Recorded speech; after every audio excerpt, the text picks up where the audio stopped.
আমরা স্টার্ট করলাম তাহলে তোমাদের পারমিশন নিয়ে। মূলত আমাদের এটা এনটিএনএড বা ডব্লিউবি সেট যাই বলো না কেন, ফার্স্ট পেপারের প্রস্তুতির জন্য ক্লাস শুরু হচ্ছে। আজকে থেকে ক্লাস শুরু হলো এবং তোমাদের যে একটা রুটিন দেওয়া আছে সেই রুটিন অনুসারে আগামী পরপর 5-6 দিনের শিডিউলটা চলবে পরপর, এবং তার পরবর্তীতে বা ক্লাসের মধ্যে আমি জানিয়ে দেবো আস্তে আস্তে। বাকি এই জায়গাগুলো সব জেনে যাবে। রেকর্ডিং কিভাবে পাবে, রেকর্ডিং গ্রুপে শেয়ার করা হবে না, ইন্ডিভিজুয়ালি শেয়ার করা হবে। এমন নয় যে আমি এই প্রথম বলছি, গ্রুপে আলাদা করে মেসেজ করা হয়েছিল আজকে মোটামুটি বিকেলের দিকে, দুপুর বা বিকেলের দিকে এই সংক্রান্ত মেসেজ গেছিল, যেখানে বলা হয়েছিল যে রেকর্ডিং ক্লাস পিডিএফ নোটস কিন্তু গ্রুপে শেয়ার করা হবে না, ইন্ডিভিজুয়ালি কিভাবে শেয়ার করা হবে তা ক্লাসে জানিয়ে দেবে। সেটাই বলছি যে এটা কিন্তু সিক্রেট কোডের মাধ্যমে যাবে। সিক্রেট কোড কি বা কিছু এগুলো নয়, পরে আসছে। আমি শুরুতে এতে চলে আসি যে আমাদের আজকের যে টপিক বা যা কিছু রয়েছে, যে বলে রাখি প্রথমে যে আমাদের মূলত আজকে তো এতে 3টে ভাগে আমরা ভাগ করছি আজকের ক্লাসটা, যে 3টে ভাগে আমরা ভাগ করছি। আমাদের মোটামুটি ক্লাসগুলো সবই 1.5 ঘন্টা বা 90 মিনিটের ক্লাস হবে। ঠিক আছে, আজকের ক্লাসটা আমি হয়তো 15 থেকে 20 মিনিট আমি এক্সট্রা টাইম নেব। আজকের ক্লাসটা আমি 15 থেকে 20 মিনিট এক্সট্রা টাইম নেব, কারণ যে এক্সট্রা জায়গাগুলোর আমাদের ডিসকাশনের দরকার রয়েছে। প্রথম কথা, আমি সিলেবাস নিয়ে ডিটেলসে কথা বলবো যে আমাদের কি রয়েছে। অবশ্যই আমরা ফার্স্ট পেপারটাকে আমরা দেখবো, মূলত পেপার 1টাকে আমরা এই ক্লাসের মধ্যে দেখবো। পেপার 2 নিয়ে আমি আজকের ক্লাসে বলবো বা জানিয়ে দেবো। সেকেন্ড পার্ট যেটা, যে আমাদের ব্যাকএন্ড পার্টটাকে আমরা ডিসকাস করব। ব্যাকএন্ড, যে আমাদের প্রিপারেশন কি হওয়া উচিত। মানে আমরা এরকম খুব অ্যাভারেজ বলতে পারো যে 2-3-4 বার পরীক্ষা দিয়েছে কিন্তু হয়নি, খুব একটা রেয়ার কেস নয় 4-5-6-7 বার পরীক্ষা দিচ্ছে তাও হয়নি। ঠিক আছে, এই ঘটনাগুলো রয়েছে। তো আমি এই সেকেন্ড পার্ট যেটা বলছি, ব্যাকএন্ড, এই জায়গাটার ব্যাপারটা বুঝতে পারলে তোমার এই জার্নিটা তুলনামূলক বোধ হয় সহজ হবে। এটা আমার পয়েন্ট অফ ভিউ, তোমার কাছে নাও মনে হতে পারে। তোমার কাছে মনে হতে পারে যে আমি খুব ভুল কথা বলছি বা কিছু। আর থার্ড পার্ট যেটা বললাম, যে আজকে আমাদের যে সাবজেক্ট যেটা রয়েছে রিজনিং, আমরা সেগুলো নিয়ে ডিসকাস করব। একদম ডিসক্লেমার দিয়ে রাখি যে এখনো পর্যন্ত তো 120 জন আমি রাফলি দেখতে পাচ্ছি। এবার আমি আবারও বলছি, এখানে তোমার ক্লাস করতেই হবে, থাকতেই হবে, করতে হবে, কোনো কিছু দরকার নেই। তোমার মনে হচ্ছে তুমি ভ্যালু পাচ্ছ, ওয়েল, তুমি থাকো, শেষ পর্যন্ত ক্লাসটা দেখো। আমার পয়েন্ট অফ ভিউ যে তুমি ডেফিনেটলি কিছু ভ্যালু পাবে। তোমার মনে হচ্ছে কোনো পয়েন্ট থেকে না, খুব কোনো কিছু পাচ্ছি না, এগুলো খুব জেনারেল ব্যাপার, সবাই জানে, আমি আপনার থেকে অনেক ভালো জানি, তাহলে একদম এই একটাই কথা, টাটা, সোজা বেরিয়ে চলে যাবে। কারণ এই ঢোকা বা বেরোনোর জন্য কোনো পারমিশন দরকার হয় না, কোনো কিছু দরকার পড়ে না। সেই জন্য সিম্পলি শুধুমাত্র জাস্ট মনে হচ্ছে দরকার নেই, বা তোমার সময় নষ্ট হচ্ছে, তোমার মোবাইলের ডেটা নষ্ট হচ্ছে, একদম সোজা টাটা। অন্য কোনো আলাদা করে কিচ্ছু জানানোর দরকার নেই। আমি একদম শুরুতে ডিসক্লেমার দিয়ে রেখে দিলাম। এটা স্টার্ট করলাম তাহলে। যেটা আমাদের রয়েছে এনটিএনএট এর ফার্স্ট পেপার, আমি সিলেবাসের জায়গাটা আসছি তার আগে বলে রাখি যে আমাদের এই যে ডিসেম্বর যেটা, এই জায়গাটা খুব গুরুত্বপূর্ণ। কারণ এখানে এনটিএনএট তো বটে, কারণ বছরে 2 বার করে হচ্ছে। তার সাথে সাথে এর আর একটা গুরুত্বপূর্ণ যেটা হচ্ছে ডব্লিউবি সেট। অলরেডি ডব্লিউবি সেটের ফর্ম ফিল আপ কমপ্লিট হয়ে গেছে, জানিয়েছে ডিসেম্বরের 15 তারিখে পরীক্ষা হবে। এনটিএনএট এর ফর্ম ফিল আপ শুরু হয়েছে গতকাল থেকে, 7 অক্টোবর, অর্থাৎ গতকাল থেকে ফর্ম ফিল আপ শুরু হয়েছে। নভেম্বরের 7 তারিখ পর্যন্ত ফর্ম ফিল আপ চলবে। আশা করা যায় ডিসেম্বরের 3rd উইক বা 4th উইক করে, বা জানুয়ারি, মানে গত বছর জানুয়ারিতে পরীক্ষা হয়েছিল, মানে এই বছরের জানুয়ারি 2025-এ পরীক্ষা হয়েছিল, ডিসেম্বর 2024-এ। তো যাই হোক, ডিসেম্বরে পরীক্ষা হোক বা জানুয়ারিতে পরীক্ষা হোক, এরকমই হবে, যেহেতু ফর্ম ফিল আপ শুরু হয়ে গেল বা ফর্ম ফিল আপ চলছে। যাই হোক, মূলত ইউজিসি হচ্ছে এরা মূলত মানে তোমার সার্টিফিকেট যেটা দেবে সেটা ইউজিসি, তোমার যা কিছু কন্ট্রোল করছে সবই ইউজিসি। পরীক্ষাটা নিচ্ছে কেবলমাত্র এনটিএ। ঠিক আছে, মানে যারা একদম জানো না আমি তাদের জন্য শুরুটা করছি, যে পরীক্ষাটা নিচ্ছে এনটিএ, ন্যাশনাল টেস্টিং এজেন্সি, এরাই মূলত পরীক্ষাটা নিচ্ছে। আর পরীক্ষাটার নাম হচ্ছে নেট, ন্যাশনাল এলিজিবিলিটি টেস্ট। এই পরীক্ষাটা আমরা দিচ্ছি। এই পরীক্ষাতে মূলত এখন আমাদের 3টে ভাগ রয়েছে। কি কি 3টে ভাগ আমি আস্তে আস্তে আসছি, বা তুমি কোনটাকে টার্গেট করবে সেগুলো আসছি। ডব্লিউবি সেট কাদের জন্য, মানে একটা গ্রুপের ছেলে বা মেয়ে যারা ডব্লিউবি সেটকে টার্গেট করে রয়েছে, আমি তাদের কথাও বলবো আলাদা করে, যে তারা শুধুমাত্র ডব্লিউবি সেটটাই চায়। আবার আমি যেটা প্রেফার করব, তোমাকে অবশ্যই এনটিএনএড, তারও কিছু ক্রাইটেরিয়া আছে, আমি আসছি এক এক করে। প্রথমত এনটিএনএড যদি বলি তাহলে কন্ডাক্ট করছে হচ্ছে এনটিএ, যেটা আগেই বললাম। ডব্লিউবি সেট হলে কন্ডাক্ট করছে CSC, college service commission. Total এই মুহূর্তে 101টা পেপার রয়েছে, 3 ঘন্টা টোটাল পরীক্ষা হবে। এই জায়গাগুলো সবই সেম ডব্লিউবি সেট বা এনটিএনএড এর জন্য। এনটিএনএড বলো বা ডব্লিউবি সেট বলো, টোটাল পরীক্ষার ডিউরেশন হচ্ছে 3 ঘন্টা, এবং যেটা পুরোপুরি এমসিকিউ টাইপের কোশ্চেন থাকবে। এনটিএনএড হচ্ছে সিবিটি মোডে পরীক্ষা হবে, অর্থাৎ কম্পিউটার বেসড টেস্ট। আর যদি বলো তোমার ডব্লিউবি সেট, তাহলে ওটা কিন্তু পেন পেপার মোডে, অর্থাৎ তোমার ওএমআর শিটে পরীক্ষা হবে। ঠিক আছে, আমাদের ডব্লিউবি সেট বাংলাতে কোশ্চেন হয়, বাংলা প্লাস ইংলিশ, কিন্তু এনটিএনএড কিন্তু ইংলিশে কোশ্চেন হবে। যেহেতু আমাদের হিন্দিটা নয়, তো আমি হিন্দি না বলছি না, মানে মূলত হিন্দি ইংলিশে কোশ্চেন হয়, তো আমাদের জন্য যেহেতু শুধু ইংলিশ, তো আমরা বলবো এনটিএনএড কিন্তু ইংলিশে কোশ্চেন হবে। ঠিক আছে, এবং যেটা বলার যে টোটাল 3 ঘন্টা, এবং এর মধ্যে দুটো পেপার আছে, পেপার 1, পেপার 2। পেপার 2 হচ্ছে তোমার নিজের সাবজেক্ট, তুমি যে সাবজেক্টে মাস্টার ডিগ্রি করেছো সেই সাবজেক্টটার পরীক্ষা হচ্ছে পেপার 2। পেপার 1 হচ্ছে জেনারেল পেপার। এই জেনারেল পেপারে এখানে আমাদের টোটাল 10টা ইউনিট রয়েছে, 10টা ইউনিটস রয়েছে। আমি এগুলো নিয়ে ডিটেলসে আসবো এক এক করে। টোটাল পেপার 1 এর মধ্যে 50টা কোশ্চেন থাকবে, পেপার 2 এর মধ্যে 100টা কোশ্চেন থাকবে। প্রত্যেকটা কোশ্চেনের নম্বর 2 করে, তাহলে 50 গুণ 2 100 নম্বরের পরীক্ষা হবে ফার্স্ট পেপার। আর এখানেও 2 নম্বর করে 100 গুণ 2 200 নম্বরের পরীক্ষা হবে। তাহলে টোটাল আমাদের পরীক্ষা হচ্ছে 100 যোগ 200 মানে 300 নম্বরের টোটাল পরীক্ষা হচ্ছে, যেটা আগে আমরা দেখলাম 300 নম্বরের পরীক্ষা। টোটাল 3 ঘন্টার টাইম থাকবে, এবং কোন রকম কোনো নেগেটিভ মার্কিং নেই, কোনো নেগেটিভ মার্কিং নেই। অর্থাৎ তুমি 300টায় আনসার করে আসলে, তার মধ্যে তোমার 150টা ভুল গেল, তাহলে তোমার কোনো অসুবিধা নেই, মানে কোনো নাম্বার কাটা যাচ্ছে না। ঠিক আছে, এই হচ্ছে আমাদের পেপার 1 এবং পেপার 2। পেপার 1 এর মধ্যে 10টা ইউনিট রয়েছে, কি কি আমি আসছি এক এক করে। পেপার 1 এর মধ্যে 10টা ইউনিট রয়েছে, যেটা বললাম আসছি। পেপার 2 হচ্ছে তোমার নিজের সাবজেক্ট, যে সাবজেক্টে তুমি মাস্টার ডিগ্রি করেছো।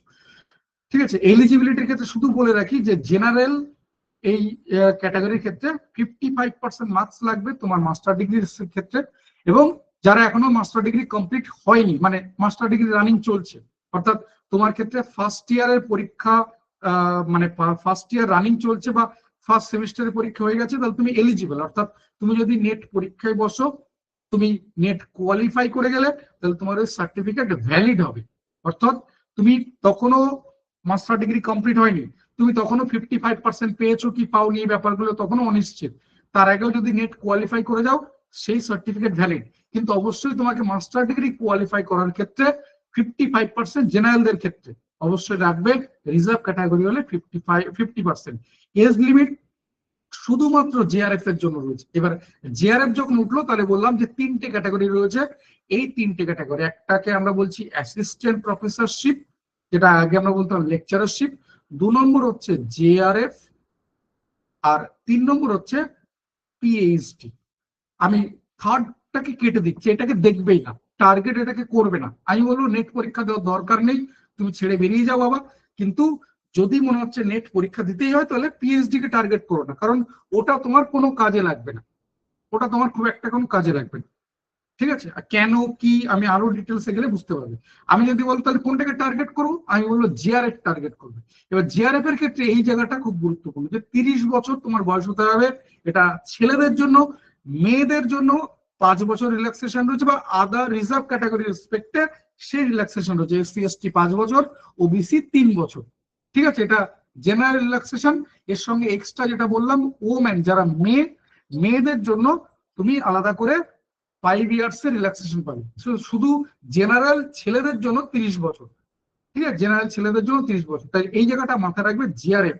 তুমি জিআরএফ এ করলে অনেকগুলো জায়গাতে তোমার সুযোগ খুলে যাবে, এবং এই জিআরএফটা সবকিছুর জন্য ভ্যালিড। মানে এই 2 নম্বরটাই আমাদের এখানে সব থেকে গুরুত্বপূর্ণ। অ্যাসিস্ট্যান্ট প্রফেসরশিপ তুমি ফেলোশিপ পাবে না, কিন্তু তোমার এই সার্টিফিকেট লাইফ টাইম ভ্যালিড, এবং তুমি এর রেসপেক্টে পিএইচডি সুযোগ যেমন পাচ্ছ, একই সঙ্গে তুমি কোন একটা কলেজ বা ইউনিভার্সিটি রেসপেক্টে যদি কোনো অ্যানাউন্সমেন্ট করে রিক্রুটমেন্টের জন্য, সেখানে তুমি অ্যাপ্লাই করতে পারছো। কিন্তু পিএইচডি শুধুমাত্র পিএইচডির জন্য অ্যাপ্লিকেবল, এবং এর একটা নির্দিষ্ট ভ্যালিডিটি থাকে। তাই হলো পিএইচডি কে এটাকে কখনোই দেখবে না, কখনোই দেখবে না। শুধুমাত্র টার্গেট করো যাদের বয়স রয়েছে জিআরএফ, আদারওয়াইজ অ্যাসিস্ট্যান্ট প্রফেসরশিপ। এবার ডব্লিউবি সেট কারা টার্গেট করছে বা কাদের জন্য, ডব্লিউবি সেট মূলত এরকম যে এমন একটা ক্যাটাগরি যাদের একটা বয়স হয়ে গেছে, নির্দিষ্ট বয়স হয়ে গেছে, মানে আমি যদি ধরে নিই মোটামুটি ধরো 35 বছর উপরে, এবং এটাও খুব একটা বড় ফ্যাক্টর না 35 বছর উপরে হয়ে গেছে, কারণ নেটের ক্ষেত্রে আপার এজ লিমিট নেই। 35 কেন 55 বছর বয়সে তুমি নেট কোয়ালিফাই করতে পারো, এবং সেই নেট কোয়ালিফাই করলে সেটা ভ্যালিড, এবং তোমার ক্ষেত্রে সেই লাইফ টাইম বা ফর এভার সার্টিফিকেট তোমাকেও দেবে। 55 বছর বয়স থেকে তুমি যতদিন বাঁচবে তুমি সার্টিফিকেট দেখাতে পারবে, ইউজ করতে পারবে, শো করতে পারবে। কিন্তু মূলত আমি যদি বলি যে ডব্লিউবি সেট কারা টার্গেট করছে, ডব্লিউবি সেট মূলত টার্গেট করছে এক, আমি যদি বলি যে একটা বয়সের রয়েছে, যে তোমার একটা বয়স হয়ে গেছে, এই যে ব্যাপারটা, স্ক্রিন শো হচ্ছে না, বাকিরা সবাই স্ক্রিন দেখতে পাচ্ছ, সবার কাছে স্ক্রিনটা শো হচ্ছে তো? একটু আমাকে জানিও ফার্স্ট যে স্ক্রিন শেয়ার করা হয়েছে, সবাই স্ক্রিন দেখতে পাচ্ছ তো? তাহলে যাদের অসুবিধা হচ্ছে তারা বলবো রিজয়েন করো, একবার বেরিয়ে যাও, বেরিয়ে গিয়ে আবার রিজয়েন করো, দেখো হয়ে যাবে, রিজয়েন করো, দেখো হয়ে যাবে যেখানটা ছিলাম। তাহলে তুমি যেটা করবো, যেটাকে বলবো যে প্রথম কথা ডব্লিউবি সেট আছে। ডব্লিউবি সেট কাদের জন্য বলছিলাম, যে একটা এজ গ্রুপ হয়ে গেছে, মোটামুটি 35-40 বছর বয়স হয়ে গেছে, এই একটা। দ্বিতীয়ত যেটা আমি আনঅফিসিয়ালি বলছি, অফিসিয়ালি ব্যাপারটা সত্যি, আমি আনঅফিসিয়ালি বলছি তোমাকে, যে তুলনামূলক ডব্লিউবি সেট কোয়ালিফাই করাটা সহজ, নেটের তুলনায় ডব্লিউবি সেট কোয়ালিফাই করাটা সহজ। মানে আমাকে যদি বলে দুটো আমাদের অপশন রয়েছে, নেট আর ডব্লিউবি সেট, কোনটা কোয়ালিফাই করা সহজ, তাহলে আমি বলবো ডব্লিউবি সেট কোয়ালিফাই করাটা তুলনামূলক সহজ। 3 নম্বর যেটা খুব ভ্যালিড, এবং যেটা এই যে ডব্লিউবি সেট যারা টার্গেট করে রয়েছে তাদের জন্য খুব অথেন্টিক জায়গা বলতে পারো, কারণ আমরা জানি যে স্যাক্ট 1 স্যাক্ট 2 বলে কিছু টিচার যারা বিভিন্ন কলেজ বা ইউনিভার্সিটিতে চাকরি করে, অর্থাৎ মূলত এরা এরা হচ্ছে পার্মানেন্ট নয়, একটা নির্দিষ্ট টাইমের রেসপেক্টে তাদের ভ্যালিডিটি বাড়ে আস্তে আস্তে, আমি সেগুলো ডিটেলসে যাচ্ছি না, কিন্তু এরকম অনেক ছেলে মেয়ে রয়েছে যারা কলেজ বা ইউনিভার্সিটিগুলোতে চাকরি করে। এবার সেখানে তাদের হয়তো ওই কোন রকম মাস্টার ডিগ্রি রয়েছে, কিন্তু নেট বা সেট কোয়ালিফাই করেনি, এবং তাদের কাছে একটা মানে আনঅফিসিয়াল থ্রেট সবসময় রয়েছে যে এটা কোয়ালিফাই না করতে পারলে তোমার চাকরিটা চলে যাবে।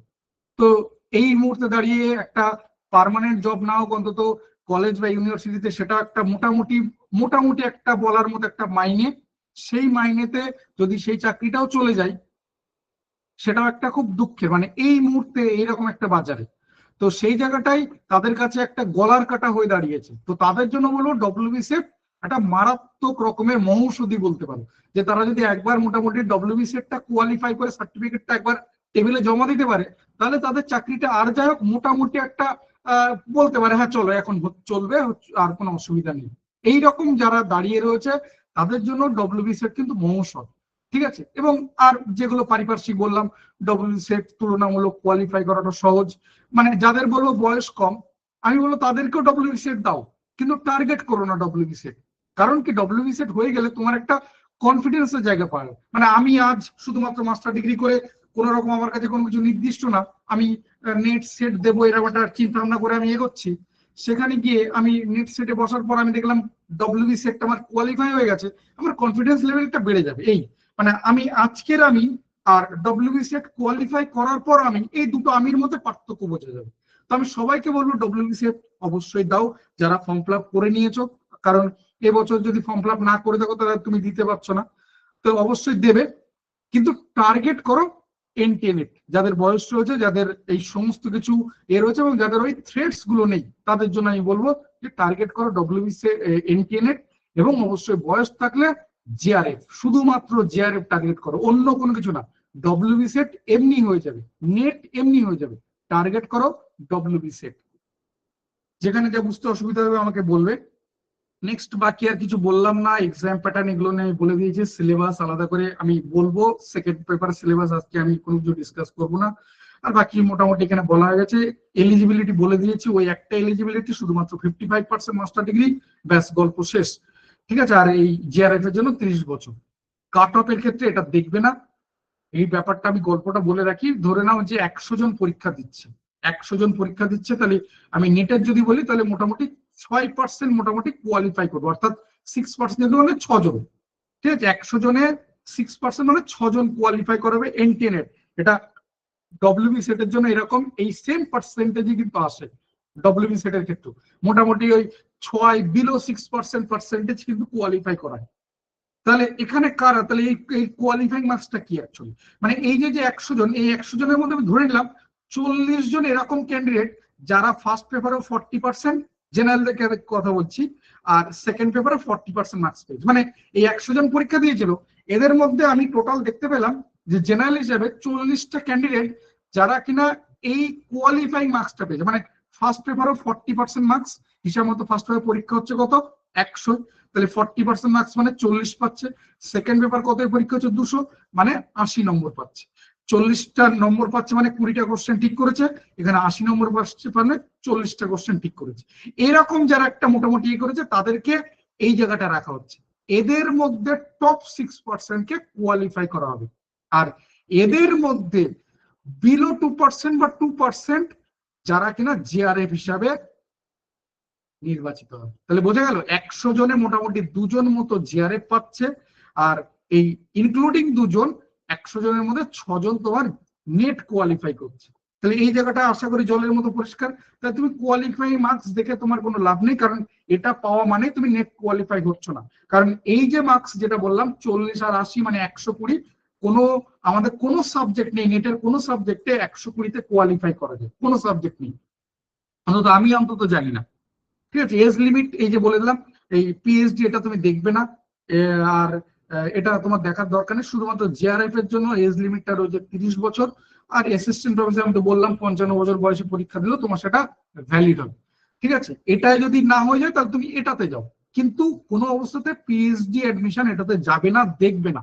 এটা একদম তোমার এটা নষ্ট করবে। বরং তুমি মানে এরকম তো হয় যে হয়তো আমি টার্গেট করেছি জিআরএফ হয়ে গেল নেট পিএইচডি, তাতে ওই যেটা বললাম যে একটা কনফিডেন্সের জায়গা আসবে, তোমাকে আবারও পরীক্ষা বসতে হবে নেটের জন্য।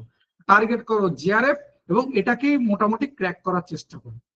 নেক্সট চলে আসছি আমাদের যে 10টা ইউনিট রয়েছে, এই 10টা ইউনিটের রেসপেক্টে এই জায়গাটা একটু মন দিয়ে শুনবে, তোমার কাজে লাগবে, তোমার জন্য সুবিধা হবে। কারণ এই যে সাবজেক্টটা বা যেখানে আমরা পড়াশোনা করতে চলেছি সেই ব্যাপারটা যদি আমরা না জানি তাহলে আর যাই হোক তোমার এই জার্নিটা খুব একটা ফ্রুটফুল হবে না। তো এই জায়গাটা মন দিয়ে শোনো, যে 10টা ইউনিট রয়েছে, আমি 10টা ইউনিটকে প্রথমে দুটো ভাগে ভাগ করছি। দুটো ভাগে ভাগ করছি কি কি, একটা হচ্ছে থিওরি ইউনিট। থিওরি ইউনিট কোনগুলো আমি লেফট সাইডে রাইট মার্ক দিচ্ছি, যেমন teaching aptitude, research aptitude, communication, next ITC, people development, environment, higher education. তাহলে দেখো আমি এখানে 6টা ইউনিটকে মার্ক করলাম, 6টা ইউনিটকে, আশা করি দেখো দেখা যাচ্ছে, হ্যাঁ 6টা ইউনিটকে মার্ক করলাম। রাইট বা লেফট সাইডে টিক মার্ক করলাম যারা হচ্ছে বললাম থিওরি পেপার। তাহলে বাকি যে 4টে এদেরকে আমরা বলছি প্র্যাকটিক্যাল পেপার, কম্প্রিহেনশন, এদিকে mathematical reasoning, logical reasoning, DI, এই 4টিকে পেপার বলছি আমি প্র্যাকটিক্যাল পেপার। আগে প্রথমে থিওরি পার্টটাকে নিয়ে বলে নিই, প্র্যাকটিক্যাল পেপারে তারপরে আসছে। থিওরি পেপারের মধ্যে এই যে 3টে 8, 9, 10, information and communication technology, people development, environment, higher education, এই 3টি ইউনিটের মধ্যে কারেন্ট অ্যাফেয়ার্স বা কারেন্ট ইনসিডেন্ট এই ঘটনাটা দেখা যায়। অর্থাৎ যে কোনো কিছু কারেন্ট ইনসিডেন্ট, কারেন্ট বলতে আজ যেটা ঘটছে, 2 মাস আগে যেটা ঘটেছে, 6 মাস আগে, গত বছর, এইরকম ঘটনাগুলো আমরা কারেন্ট ইনসিডেন্ট বলছি। আগামীতে ঘটতে চলেছে, হতে চলেছে, এরকম সেই ঘটনাগুলো আমরা এই 3টের মধ্যে পাবো। তার মধ্যে সব থেকে বেশি কারেন্ট ইনসিডেন্ট আমরা এই 9 নম্বর ইউনিটটাতে পাবো, এই 9 নম্বর ইউনিটটাতে পাবো। আমার মতে সব থেকে সিলেবাস বড় যদি বলো তাহলে এই 9 নম্বর ইউনিট। অর্থাৎ এর ওই হিসাবে কোনো লিমিটেশন নেই। মানে আমরা একটা সিলেবাস বলতে পারি যে ঠিক আছে সিলেবাসটা এত বড়, এতটা চওড়া, এতটা এইরকম দেখতে। 9 নম্বর ইউনিটের ক্ষেত্রে বলবো না, সেই রকম টাইপের খুব একটা বলা যাবে না, এর একটা বিশাল ব্যাপ্তি রয়েছে। এবং আমরা এনভায়রনমেন্ট বললে মূলত বেশ কিছু জায়গা চলে আসে, আমাদের বায়োসায়েন্স রিলেটেড কিছু জায়গা চলে আসে, কিছু আসে আমাদের জিওগ্রাফি রিলেটেড, কারণ এনভায়রনমেন্ট সাবজেক্টে এরকম, কিছু আসে স্ট্যাটিক টাইপের জিকে। এছাড়া আমরা যদি ডেভেলপমেন্ট বা ইনফ্রাস্ট্রাকচার এই জায়গাগুলো দেখি তাহলে আমাদের কিছু স্ট্যাটিক জিকে পার্ট চলে আসে। এর সাথে সাথে অবশ্যই এই এনভায়রনমেন্ট বা এই ডেভেলপমেন্ট এই রিলেটেড কিন্তু কারেন্ট ইনসিডেন্ট সব থেকে বেশি এখানেই ঘটছে। তাই কারেন্ট ইনসিডেন্ট বা কারেন্ট ইস্যু নিয়ে কোনো কোশ্চেন এখান থেকে তুমি পাবে সব থেকে বেশি। 2 নম্বর জায়গা যেটা, সেটা হচ্ছে আমাদের আইসিটি, অর্থাৎ টেকনোলজিতে দেখতে পাচ্ছ বড় বড় চেঞ্জ হচ্ছে এবং এটা প্রতিদিন চেঞ্জ হচ্ছে। মানে আমরা যদি বলি যে জানুয়ারি 2025-এর যে অবস্থা ছিল টেকনোলজির, আজ অক্টোবর 2025-এর এই টেকনোলজির মধ্যে বেশ কিছু চেঞ্জেস চলে এসেছে। আশা করি ভুল কিছু বলিনি। আমরা খুব রিসেন্ট দেখলাম যে এই গুগল মেটা এর সাথে আমাদের ইন্ডিয়ার কিছু টক্কর দেওয়া শুরু করে দিয়েছে, যোগ বলে আমরা যেটা শুনতে পাচ্ছি। তাহলে এগুলো এখন আমাদের হট টপিকের মধ্যে চলে আসছে, আমাদের পড়াশোনার মধ্যে চলে আসছে, আগামী দিনে আসতেই পারে এগুলো থেকে কোশ্চেন। তাই ওই যে বললাম যে এখন আমাদের 6 মাসের মধ্যে এই জায়গাগুলো চেঞ্জ হয়ে যাচ্ছে। তাহলে আইসিটির মধ্যেও এই কারেন্ট ইনসিডেন্ট বা কারেন্ট এই জায়গাগুলো কিন্তু চলে আসছে। ঠিক আছে, তৃতীয় জায়গা হচ্ছে হায়ার এডুকেশন। হায়ার এডুকেশনের মধ্যে এই জায়গাগুলো চেঞ্জেস আসে, যেহেতু এটা সেন্ট্রাল গভর্নমেন্টের এতে রয়েছে। তো এই জায়গাগুলোতে কিন্তু চেঞ্জেস আসছে, মানে এটা ফ্রিকুয়েন্টলি হয়, একদম প্রতি মুহূর্তে হচ্ছে, 6 মাস আগে হয়েছে, আবার নেক্সট 3 মাসের মধ্যে হবে, এরকম খুব একটা ব্যাপার নেই যদিও, কিন্তু এখানেও আমাদের এই চেঞ্জেস গুলো আসে। তাহলে কারেন্ট ইনসিডেন্ট আমরা এর মধ্যে পাবো। তাহলে এখান থেকে যেটা কনক্লুশন পেলাম, মোটামুটি পিপল ডেভেলপমেন্ট এনভায়রনমেন্ট এই একটা অনেক বড় জায়গা, অনেক বড় রয়েছে, পড়তে বা ভালো লাগবে আমাদের এই আইসিটি। কারণ আইসিটির মধ্যে একটা ব্যাপার রয়েছে, আমাদের সবাই মোটামুটি এই মুহূর্তে আমরা যারা এতে রয়েছি, টেকনোলজি নিয়ে আমাদের একটা কম বেশি ইন্টারেস্ট আছে।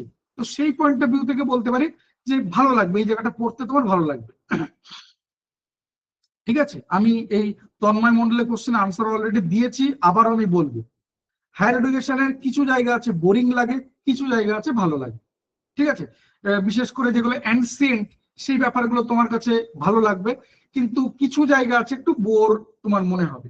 আমার এগুলো আবারও বলছে আমার পার্সোনাল ওপিনিয়ন। ঠিক আছে, আমার সঙ্গে তোমার যে মিলবে এমন কোনো কথা নেই, কারণ যারা ধরো এডুকেশন নিয়ে পড়াশোনা করেছো তারা হায়ার এডুকেশনের জায়গাগুলো অনেক ভালো জানো, তাদের কাছে আবার ওই আমার কথাগুলো মনে হবে না স্যার এই ব্যাপারটা আপনি ঠিক বলেননি, যথেষ্ট ইন্টারেস্টিং জায়গা রয়েছে এর মধ্যে। একদমই ঠিক, আমি আমার পয়েন্ট অফ ভিউ গুলো বলছি। নেক্সট, বাকি যে 3টি ইউনিট রয়েছে, কি কি, teaching aptitude, research aptitude, communication. তার মধ্যে আমি বলবো কমিউনিকেশন সব থেকে ছোট, মানে আমাদের যে 10টা ইউনিট রয়েছে 10টা ইউনিটের মধ্যে সব থেকে ছোট জায়গা আমার মতে কমিউনিকেশন। খুব ফাস্ট গ্রিপে আনা যায়, খুব সহজে এটাকে ট্যাকেল করা যায়, বা আমরা কমিউনিকেশনের সাথে কম বেশি পরিচিত। কারণ এই সাবজেক্টটা আমাদের এই এনভায়রনমেন্ট যেমন আমাদের পড়ানো হয় আমাদের বাধ্যতামূলক, কমিউনিকেশনের জায়গাটা অনেকটা এরকম, মানে অনেকটা আমরা পড়ে এসেছি, আমাদের সাবজেক্টের মধ্যে কিছু না কিছু এই ব্যাপারগুলো ছিল, আছে। এই এই সেই হিসেবে বলতে পারি তুলনামূলক সহজে গ্রিপে আনা যায়, সহজে বলবো এগুলোকে ট্যাকেল করা সম্ভব। বা সব থেকে বড় কথা, একটা লিমিটেড সিলেবাস, বা বলতে পারো সব থেকে ছোট সিলেবাস, আমার মতে সব থেকে ছোট সিলেবাস কমিউনিকেশন, এবং এখান থেকে জেনুইন আনসার করা যায় একটু যদি কনসেপ্ট ক্লিয়ার থাকে। নেটের ইউনিট গুলোর ক্ষেত্রে আমি বলবো ফার্স্ট কনসেপ্ট, তুমি যদি না জানো, তুমি যদি ভাবো আমি গাপিয়ে পড়বো আর করে যাবো, মুখস্থ করে যাব আর কিছু এমসিকিউ ওয়ালা বই পড়ে যাব, তাহলে তুমি গেলে, তাহলে তুমি হয়ে গেলে, তোমার হয়ে গেল, নেট জীবনে আর কোয়ালিফাই করতে হবে না। নেক্সট, আমার মতে সব থেকে গুরুত্বপূর্ণ জায়গা, আমি আবার বলছি গুরুত্বপূর্ণ জায়গা, টিচিং অ্যাপটিটিউড। এবং আমাদের টোটাল বললাম 10টা ইউনিট, 50 নম্বরের কোশ্চেন হবে, মানে 50টা কোশ্চেন থাকবে, মানে 5টা করে কোশ্চেন হিসাব মতো আমরা বলতে পারি, অঙ্ক সেটা বলে যে 10টা ইউনিট পাটিগণিত বলে দিলে 5টা করে কোশ্চেন হবে। কিন্তু এই নিয়ম কখনোই মানে না, কেউই মানে না, এনটিএনএট বলো বা ডব্লিউবিসিএড বলো, কেউ মানে না এই ব্যাপারটা, বা এটার মধ্যে যে একটা বিরাট কিছু ব্যাপার রয়েছে মানতেই হবে এমন কোনো ব্যাপার নেই। আমি বহুবার দেখেছি কোন একটা ইউনিট থেকে 8টা পর্যন্ত কোশ্চেন এসছে, কোন একটা ইউনিটের মাত্র 2টো কোশ্চেন এসছে, এই ঘটনাও দেখা গেছে। ঠিক আছে, এই ঘটনাও কিন্তু দেখা গেছে, এই ঘটনাগুলো হয়, এবং এটা খুব একটা অস্বাভাবিক না, বা এই নিয়ে তুমি কোনো কিছু করেও কিছু করতে পারবে না, এই ঘটনা ঘটেছে, হচ্ছে, হবে। এবং আমি যদি বলি তাহলে সব থেকে বেশি কোশ্চেন কোথায় আসে, টিচিং অ্যাপটিটিউড, সব থেকে গুরুত্বপূর্ণ জায়গা টিচিং অ্যাপটিটিউড, সব থেকে বেশি কোশ্চেন আসবে টিচিং অ্যাপটিটিউড। আমার মতে সব থেকে বলবো না, মানে আমার মতে একটু বোরিং জায়গা, আমার মতে একটু বলতে পারো একটু ওই কর্কশ টাইপের জায়গা, খুব একটা ভালো বোঝা যায় না, 2বার 4বার শুনলে তবে কানের মধ্যে ঢোকে, মাথার মধ্যে ঢোকে, 2 4বার 5বার শুনতে হয়, আমার পয়েন্ট অফ ভিউ। আমি আবারও বলছি, তার মধ্যেও বলি যারা ধরো education, philosophy, sociology, human resource এই জায়গাগুলো নিয়ে পড়াশোনা, কমার্স এই জায়গাগুলো নিয়ে যারা পড়াশোনা করেছো তারা টিচিং অ্যাপটিটিউড জানো, বেশ কিছুটা জানো। আবার যারা ধরো বাংলা, ইংলিশ, সংস্কৃত বা ইতিহাস এরকম টাইপের সাবজেক্ট নিয়ে পড়েছো, তাদের সাথে এই সাবজেক্টটার কোন রকম কোনো সম্পর্ক নেই বলতে পারো, প্রায় সম্পর্ক নেই, একেবারে নতুন একটা সাবজেক্ট। তারপরে বললাম আমার কিছুটা বোরিং লাগে, কিছুটা মনে হয় 2 4বার 5বার পড়ার পর তারপরে মনে থাকছে, মনে হয় এরকম। তারপরে বললাম সব থেকে গুরুত্বপূর্ণ জায়গা, সব থেকে বেশি কোশ্চেন আসবে, মানে কোন একটা ইউনিটে সব থেকে বেশি কোশ্চেন আসে কোথায়, তাহলে বলবো টিচিং অ্যাপটিটিউডে সব থেকে বেশি কোশ্চেন আসে। নেক্সট যদি দ্বিতীয় গুরুত্বপূর্ণ জায়গা বলি তাহলে বলবো রিসার্চ অ্যাপটিটিউড দ্বিতীয় গুরুত্বপূর্ণ জায়গা, এবং আমার মতে খুব ইন্টারেস্টিং জায়গা, আমার পড়তেও খুব ভালো লাগে। যেটা এই টিচিং অ্যাপটিটিউডে বলছিলাম 3 বা 4 বার পড়লে তবে বুঝতে পারি মনে থাকে, এখানে একবার পড়লেই মনে থাকা সম্ভব, মানে যদি ইন্টারেস্ট থাকে তাই। এবং এটার ক্ষেত্রেও অনেকে মানে এই যে সাবজেক্ট গুলো বললাম আমি, বিশেষ করে commerce, education, philosophy, human resource, এরকম টাইপের সাবজেক্ট নিয়ে যারা পড়াশোনা করেছে, ম্যানেজমেন্ট, তারা রিসার্চ অ্যাপটিটিউড খুব ভালো জানে, তাদের সাবজেক্ট ছিল আছে, মানে মাস্টার ডিগ্রির সাবজেক্ট আছে। অন্যদিকে তুমি যদি বলো বাংলা, ইংলিশ, এই টাইপের সাবজেক্ট যেগুলো আমি আগে বললাম, তারা এই সাবজেক্টটা পড়েনি, প্রায় নতুন তাদের কাছে। তবুও বলবো যে যদি একটু পড়ো, ধৈর্য নিয়ে যদি একটু ভালো করে বোঝার চেষ্টা করো, ভালো লাগবে। সাবজেক্টটা ভালো, বোরিং না, ইচ্ছা করবে পড়তে, বা এর মধ্যে অনেক কিছু রয়েছে যেগুলো ভালো লাগে পড়তে, ইচ্ছা করবে। তোমাকে আগামী দিনে এটাকে নিয়ে চলতে হবে, কারণ তুমিও এই নেটের জন্য পড়াশোনা করছো, প্রিপারেশন নিচ্ছ, কিসের উদ্দেশ্য না তুমিও একদিন পিএইচডি করবে, তাহলে তোমার রিসার্চ অ্যাপটিটিউড কাজে লাগবে, সাবজেক্ট যাই হোক না কেন। মিনিমাম ম্যাক্সিমাম হতে পারে যে ঠিক আছে সোশ্যাল সায়েন্সের এই সাবজেক্টগুলোতে অনেক বেশি কাজে লাগে, কমার্স অনেক বেশি লাগবে, তোমার এডুকেশন অনেক বেশি লাগবে, ম্যানেজমেন্ট অনেক বেশি লাগবে, তুলনামূলক বাংলায় অনেক কম লাগবে, কিন্তু লাগবে, জিরো নয় ব্যাপারটা। তাই তোমাকে এটা নিয়ে চলতে হবে। দ্বিতীয়ত, তুমি আগামী দিনে কোন একটা কলেজ ইউনিভার্সিটিতে তো চাকরি করবে, সেখানে তোমার ফার্দার যে প্রোগ্রেস, বা তোমার আন্ডারে ধরো কেউ পিএইচডি করছে, সেখানেও এটা কাজে লাগবে। অর্থাৎ তুমি নিজে জানো না, অন্য কাউকে কি করে জ্ঞান দেবে। তো রিসার্চ অ্যাপটিটিউড আমাদের লাগবে, দরকার, ইন্টারেস্টিং, ভালো সাবজেক্টটা পড়তে ইচ্ছা করবে। তাহলে এই গেল আমাদের টোটাল 6টা ইউনিট। আশা করি থিওরির জায়গাটা মোটামুটি একটা জায়গা বোঝা গেল। আমি চলে আসছি তাহলে প্র্যাকটিক্যাল ইউনিটের জায়গা, কম্প্রিহেনশন। তাহলে কম্প্রিহেনশন দিয়ে শুরু করি। কম্প্রিহেনশন যেটা, যে আমাদের একটা ধরে নাও যে একটা আনসিন প্যাসেজ, আমরা যেটা বলি যে একটা আনসিন প্যাসেজ দিয়ে দেবে, দিয়ে তার রেসপেক্টে 1 2 3 4 5টা কোশ্চেন করবে। মানে আমরা 5টা হিসেবে ধরছি, 4টে হতে পারে, 6টা হতে পারে। ইভেন এরকমও দেখা গেছে, যেহেতু আমাদের নেটের অনেকগুলো দিনের পরীক্ষা হবে, মানে 5 7 দিন 10 দিন ধরে পরীক্ষা হচ্ছে, সেখানে দেখা যাচ্ছে যে তোমার সেটে দেখা গেল 2টো প্যাসেজ দিয়ে কোশ্চেন করেছে, তোমার সেটে 2টো প্যাসেজ দিয়ে কোশ্চেন, এই সেটে এখানে 3টে কোশ্চেন করেছে, দ্বিতীয় আর একটা প্যাসেজে আবারও 3টে কোশ্চেন করেছে, দিয়ে 6টা কোশ্চেন করেছে। এরকমটাও থাকতে পারে। এবার থাকতে পারে কি হয়, দেখা গেছে যে আমার 10টা সেটে পরীক্ষা হচ্ছে, তো দেখা যায় 2টো সেটে এরকমটা দেখা গিয়েছে, হয়েছে, এরকম টাইপের কোশ্চেন এসছে। এবার উপায় কি, আমি একদম যারা বেসিক কিচ্ছু জানো না, ভেতরে কিচ্ছু নেই, আমি তাদের জন্য বলি যে শুরুটা কিভাবে করবে। আমি ধরে নিচ্ছি তুমি একদম কিচ্ছু জানো না, জিরো, এবং যেহেতু প্যাসেজটা ইংলিশে হবে, তাহলে এই জায়গাটা তোমার এটাও জিরো, মানে ডব্লিউবি সেটাও মনে রাখবে, এটা ইংলিশে প্যাসেজ থাকবে, মানে বাংলায় কোশ্চেন হচ্ছে মানে এই প্যাসেজটা তোমাকে বাংলা দিয়ে দেবে না, ইংলিশে দেবে তোমাকে। ঠিক আছে, তো কম্প্রিহেনশনের জায়গাটার ক্ষেত্রে বলে রাখি যে তোমার তোমার প্রথম কাজ হবে যেটা, যে তুমি একটা ইংলিশ পেপার কেনো। সেটা আমি সাজেস্ট করবো তোমাকে, টাইমস অফ ইন্ডিয়া নাও, দা হিন্দু নাও, স্টেটমেন্টসে যেও না, টাইমস অফ ইন্ডিয়া অ্যাভেলেবেল, খুব ভালো, পরিবর্তে হিন্দু নিতে পারো।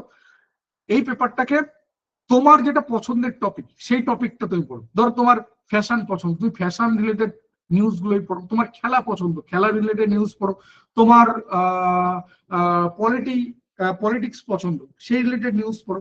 পড়ার ক্ষেত্রে কি করবে, পরপর 3 সপ্তাহ, মোটামুটি 2 থেকে 3 সপ্তাহ, এখন যেহেতু হাতেও সময় কম, আমি বলবো থরলি পড়ো, মানে কোনো কিছু বোঝার দরকার নেই, শুধুমাত্র পড়ো। এই পড়াটা যখন পড়বে, যেন নিজে কানে শুনতে পাও, যে পড়ছো সেটা যেন অ্যাটলিস্ট নিজে শুনতে পাও কানে, এরকম ভাবে। এবং এই পড়ার ক্ষেত্রে যেন জড়তা না আসে।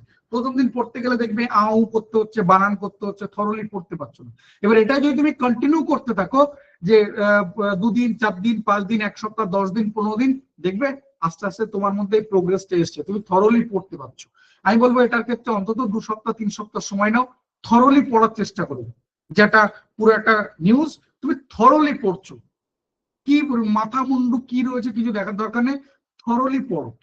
ঠিক আছে, একটু সময় থাকলে আমি এরপর বলবো যে ওখান থেকে যে ওয়ার্ড গুলো তোমার খুব অসুবিধা মনে হচ্ছে, সেগুলো সিমিলার ওয়ার্ড, মানে সিনোনিম অ্যান্টোনিম, এবং তার গ্রামাটিক্যাল স্ট্রাকচার একটু বোঝার চেষ্টা করো গুগল থেকে। ঠিক আছে, ডিকশনারি দরকার নেই, তাতে তোমার সময় বেশি লাগবে। গুগল তো তুলনামূলক সহজ, তুমি দিলে ওর সাথে বেরিয়ে যাবে, সিনোনিম কি, অ্যান্টোনিম কি, ওর গ্রামাটিক্যাল স্ট্রাকচার কি রয়েছে, সবকিছু বেরিয়ে যাবে। এটা করো। দ্বিতীয় স্টেপে গিয়ে তুমি যেটা করবে, যেগুলো পড়লে সেগুলোর ক্ষেত্রে এবার মানে বোঝার চেষ্টা করো। থরলি একটা পড়ার একটা অভ্যাস তোমার মধ্যে এসছে। নেক্সট স্টেপ কি বললাম, যে পড়ো, পড়ার সাথে সাথে মানে বোঝার চেষ্টা করো। এই মানে বোঝার ক্ষেত্রে মিনিমাম যেন 30% হয়, মানে একদম শুরুতে বলছি, 30%-এর কম হলে এটা খুব অসুবিধা রয়েছে তোমার দিক থেকে, একটা থ্রেটস রয়েছে বলতে পারো। অ্যাটলিস্ট যেন 30% বুঝতে পারো। এই বোঝার জায়গাটা 30, 40, 50 করে অ্যাটলিস্ট অন্তত 65 থেকে 70% জায়গায় পৌঁছে যাও। 75% হলে আমি বলবো আর দরকারই নেই। মানে ধরো তুমি কিছু জানো না, সেখান থেকে 75% পর্যন্ত পৌঁছাতে পারলে, মানে একটা পুরো প্যারাগ্রাফ পড়লে, পড়ে তার 75% জায়গায় বুঝতে পারলে যে প্যারাগ্রাফটার মধ্যে কি বলতে চেয়েছে, তাহলেই হবে। এই পর্যন্ত হলে আমাদের নেটের জন্য যথেষ্ট হয়ে যাবে, আপাতত হয়ে যাবে। আমি আবারও বলছি, যারা একেবারে বেসিক জায়গায় দাঁড়িয়ে রয়েছে তাদের জন্য বলছি। এই সেকেন্ড যে স্টেপ বললাম, এটাকে আরো তুমি 2-3 সপ্তাহ আবার এই প্র্যাকটিসের মধ্যে রাখো। পড়ছো, তার অ্যাটলিস্ট 70 থেকে 75% জায়গা তুমি বুঝতে পারো। 10টা সেন্টেন্স রয়েছে, তার মধ্যে 7টা থেকে 7.5খানা সেন্টেন্স তুমি বুঝতে পারছো যে মানে কি বলতে চাইছি। 2.5খানা বা 3খানা সেন্টেন্স খুব একটা ভালো বুঝতে পারছো না। আমি এটা বলতে চাইছি, আশা করি বোঝাতে পারলাম কি বলতে চাইছি। এটা গেল তোমার সেকেন্ড পার্ট। থার্ড পার্ট, এতদিন তুমি তোমার নিজস্ব বা পছন্দের জায়গায় পড়ছিলে, খেলা ভালো লাগে, খেলা রিলেটেড নিউজ পড়ছিলে। এবার তোমার অপছন্দের জায়গাগুলোতে যাও। তোমার খেলা ভালো লাগে, তুমি এবার ফিনান্সিয়াল রিলেটেড, ধরো স্টক মার্কেট নিয়ে কিছু লেখা রয়েছে সেটাকে নিয়ে পড়ো। কোনো মেডিকেল ইনসিডেন্ট বা কোনো মেডিকেল ইস্যু নিয়ে কোনো কিছু রয়েছে সেগুলোকে পড়ো।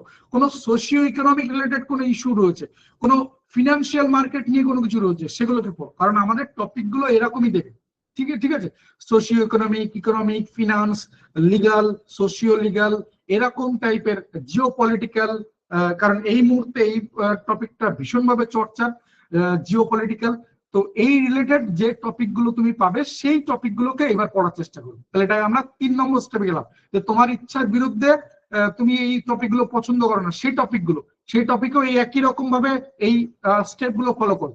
থরলি পড়ছো, তার মধ্যে মানে বোঝার চেষ্টা করছো।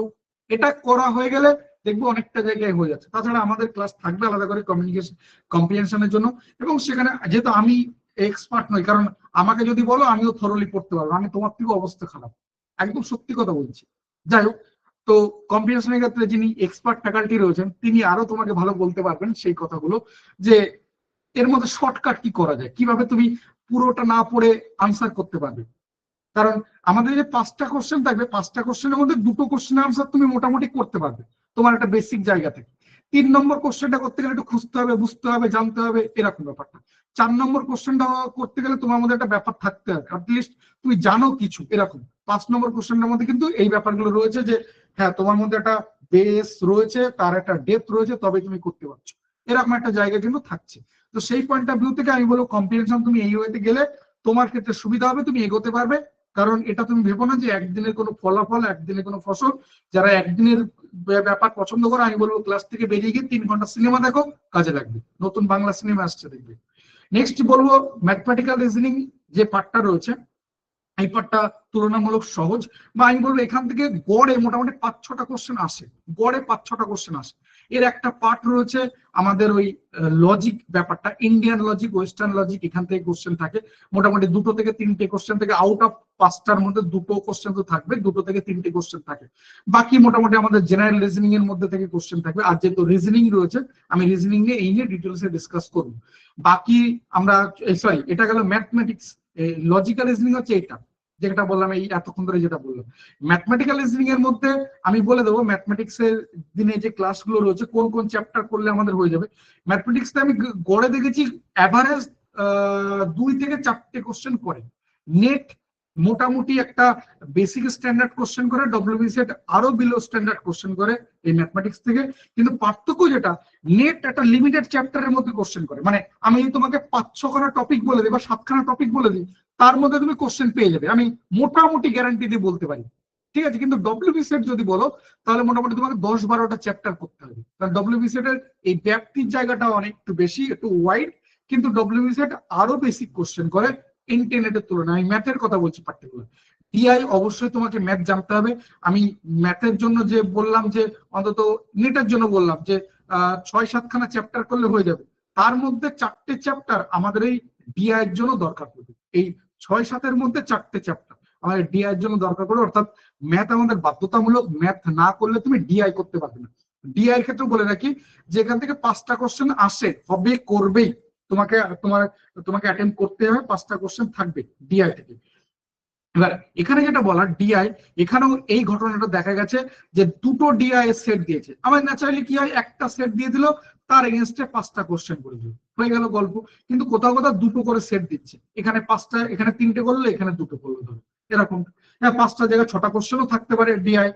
ঠিক আছে, ওই যে বললাম যে যেখানে আমাদের কম কোশ্চেন আসবে, বললাম ম্যাথের এই ইউনিটটা তুলনামূলক কম কোশ্চেন আসে।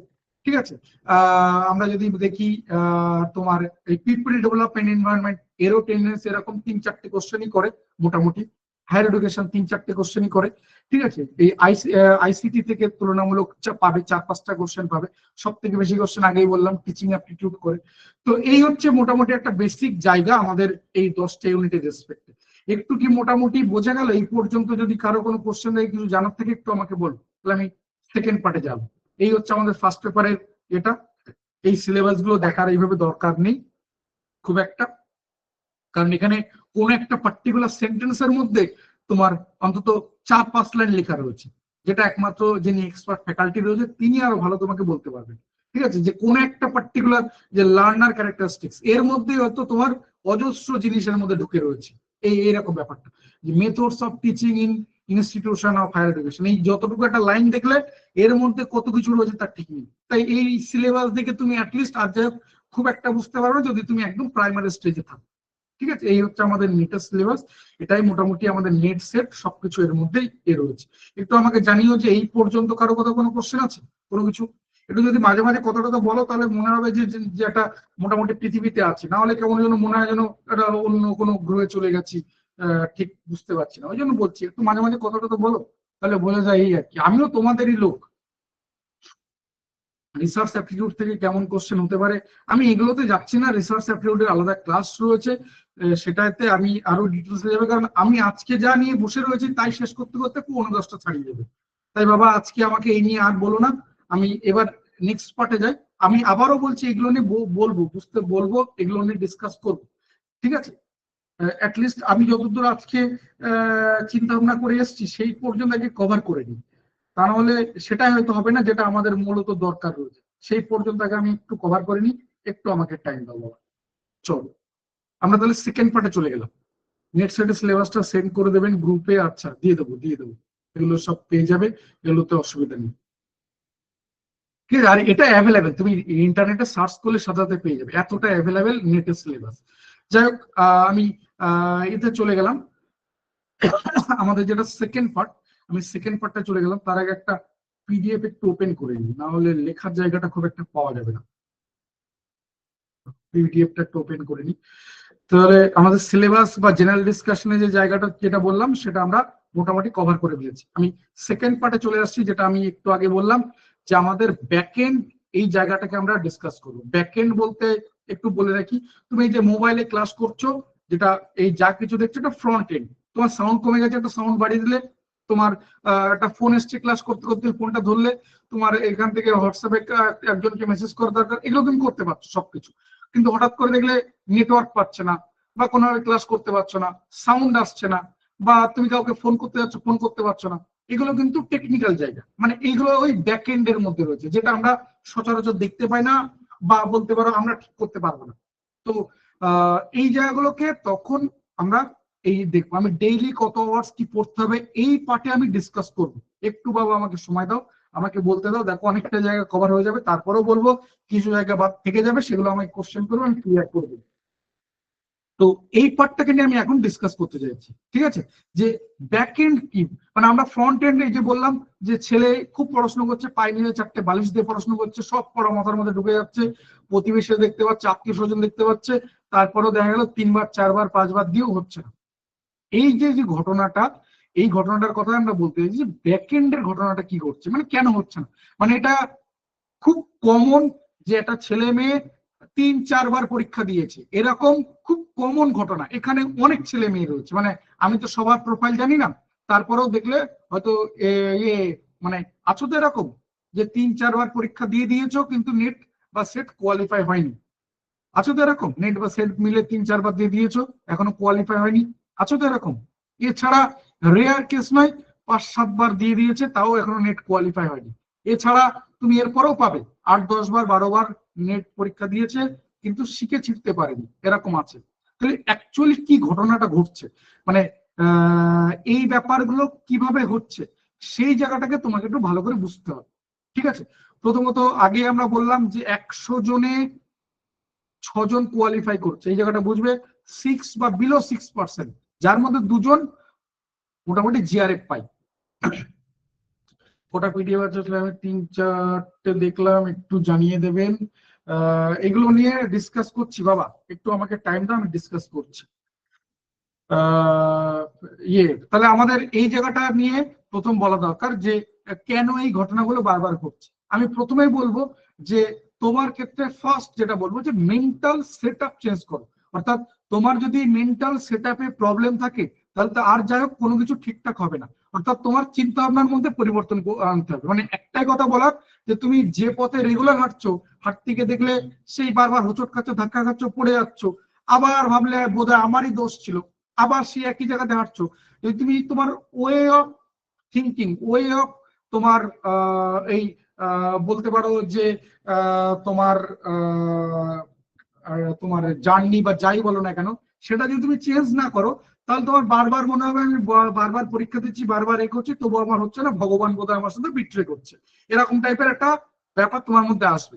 আমি ফার্স্ট বলবো, একদম প্রথম যে জায়গাটা যেটা তোমাকে করতে হবে, সেটা হচ্ছে ধৈর্য বা পেশেন্স। এই জায়গাটা তোমাকে রাখতে হবে, মানে এটা আমাদের ফার্স্ট স্টেপ। এর পরবর্তী এন্ট্রি নিতে গেলে এটা যদি তোমার না থাকে, আমি বলবো এখান থেকে বেরিয়ে চলে যাও, আর ভেতরে যাওয়ার দরকার নেই। ফার্স্ট বলবো ধৈর্য। আমি শুধুমাত্র এন্ট্রিনেটারকে বলছি না, মানে এটা তোমার যে কোনো কিছুর জন্য। তুমি কালকে ধরো কোনো একটা বিজনেস করবে, তুমি কালকে জিমে যাচ্ছ, তুমি কালকে গিটার নিয়ে শুরু করলে, এর প্রত্যেকটা স্টেপের, প্রত্যেকটা জার্নির ফার্স্ট স্টেপ হচ্ছে ধৈর্য। তুমি ধৈর্য রাখতে পারছো কিনা, কারণ এই কোনো কিছু একদিনের ফসল না, কোনো কিছু একদিনে তুমি করতে পারবে না, কিচ্ছু একদিনে চেঞ্জ করতে পারবে না, কিন্তু একদিন একদিন করে চেঞ্জ হবে, এই ব্যাপারটা আর কি বলতে চাইছি। সেকেন্ড স্টেপ যেটা বলবো, এখান থেকে আমাদের মূলত আমাদের যা কিছু করার, যেখান থেকে আমি এই পরবর্তীতে কথাগুলো বলবো, সেটা হচ্ছে রেগুলারিটি বা বলতে পারো কনসিস্টেন্সি। রেগুলারিটি বা কনসিস্টেন্সি, এটা ভীষণভাবে গুরুত্বপূর্ণ। এই রেগুলারিটি বা কনসিস্টেন্সি যদি না রাখতে পারো, তাহলে হবে না। মানে তোমাকে পড়তে হবে, পড়তে বসতে হবে প্রতিদিন একটা নির্দিষ্ট নিয়ম মেনে, প্রত্যেক দিন। আমি এই নিয়ে ডিটেলস আসবো, 2 নম্বরে আমি আবার ডিটেলস আসবো। 3 নম্বর যেটা খুব গুরুত্বপূর্ণ, সেটা হচ্ছে হার্ডওয়ার্ক। এবার হার্ডওয়ার্ক যেটা, সেটা গাধাও করে, আমরাও হার্ডওয়ার্ক করি। গাধার সাথে আমাদের পার্থক্য কোথায় না, স্মার্টনেস। অর্থাৎ গাধা স্মার্ট ব্যাপারটা বোঝে না, আমরা স্মার্ট ব্যাপারটা বুঝি। আমাদের এই প্রত্যেকটা কাজের মধ্যে এই স্মার্ট কথাটা রাখতে হবে। তুমি যাই কিছু করছো না কেন, তার মধ্যে যদি তুমি স্মার্ট এই জায়গাটা না রাখতে পারো, তাহলে আর যাই হোক তুমি তোমার মধ্যে চেঞ্জ আনতে পারবে না।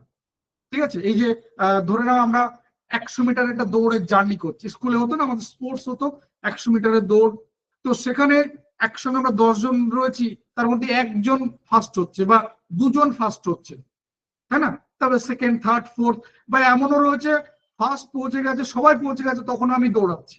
তো এই ঘটনার মধ্যে কে ফার্স্ট কাজ করে? ওই স্মার্টনেস।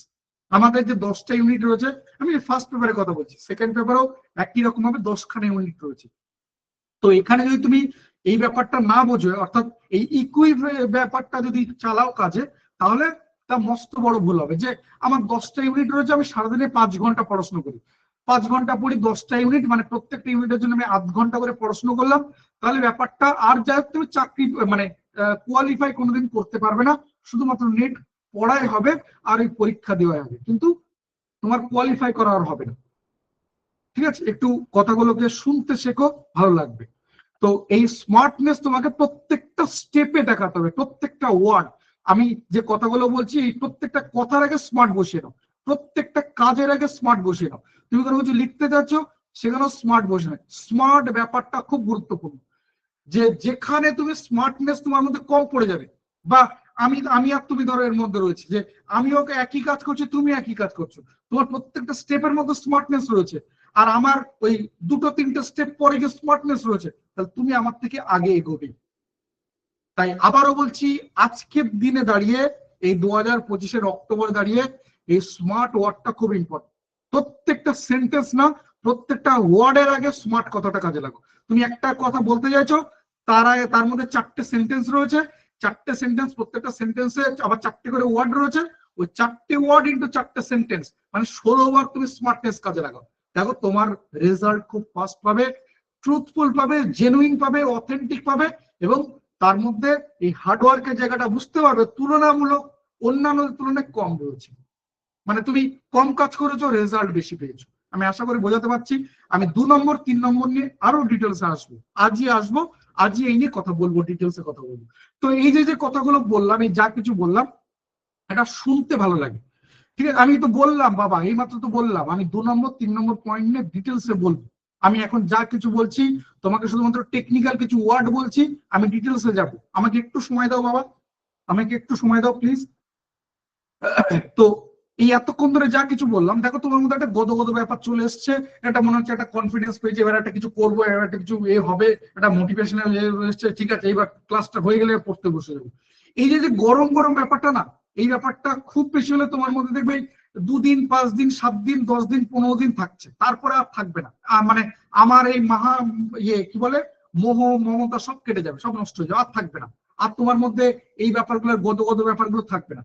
তাহলে এটা ধরে রাখতে হবে তোমাকে। এর জন্য মার্কেটে তুমি খুঁজলেও কোনো ওষুধ পাবে না যে ঠিক আছে একটা ওষুধ খেলাম, অমনি কনফিডেন্স বেড়ে গেল, অমনি মোটিভেশন বেড়ে গেল, আবার পড়তে বসলাম। না, আমার মতো লোককে সবসময় তুমি পাবে না, বা সবাই তোমাকে এরকম ভাবে মোটিভেট করতে পারবে না, বা সেই পরিবেশ পরিস্থিতি তৈরি হচ্ছে না, তুমি সেই পর্যায়ে নেই যে এই কথাগুলো শুনবে বা এই কথাগুলো মেনে চলবে।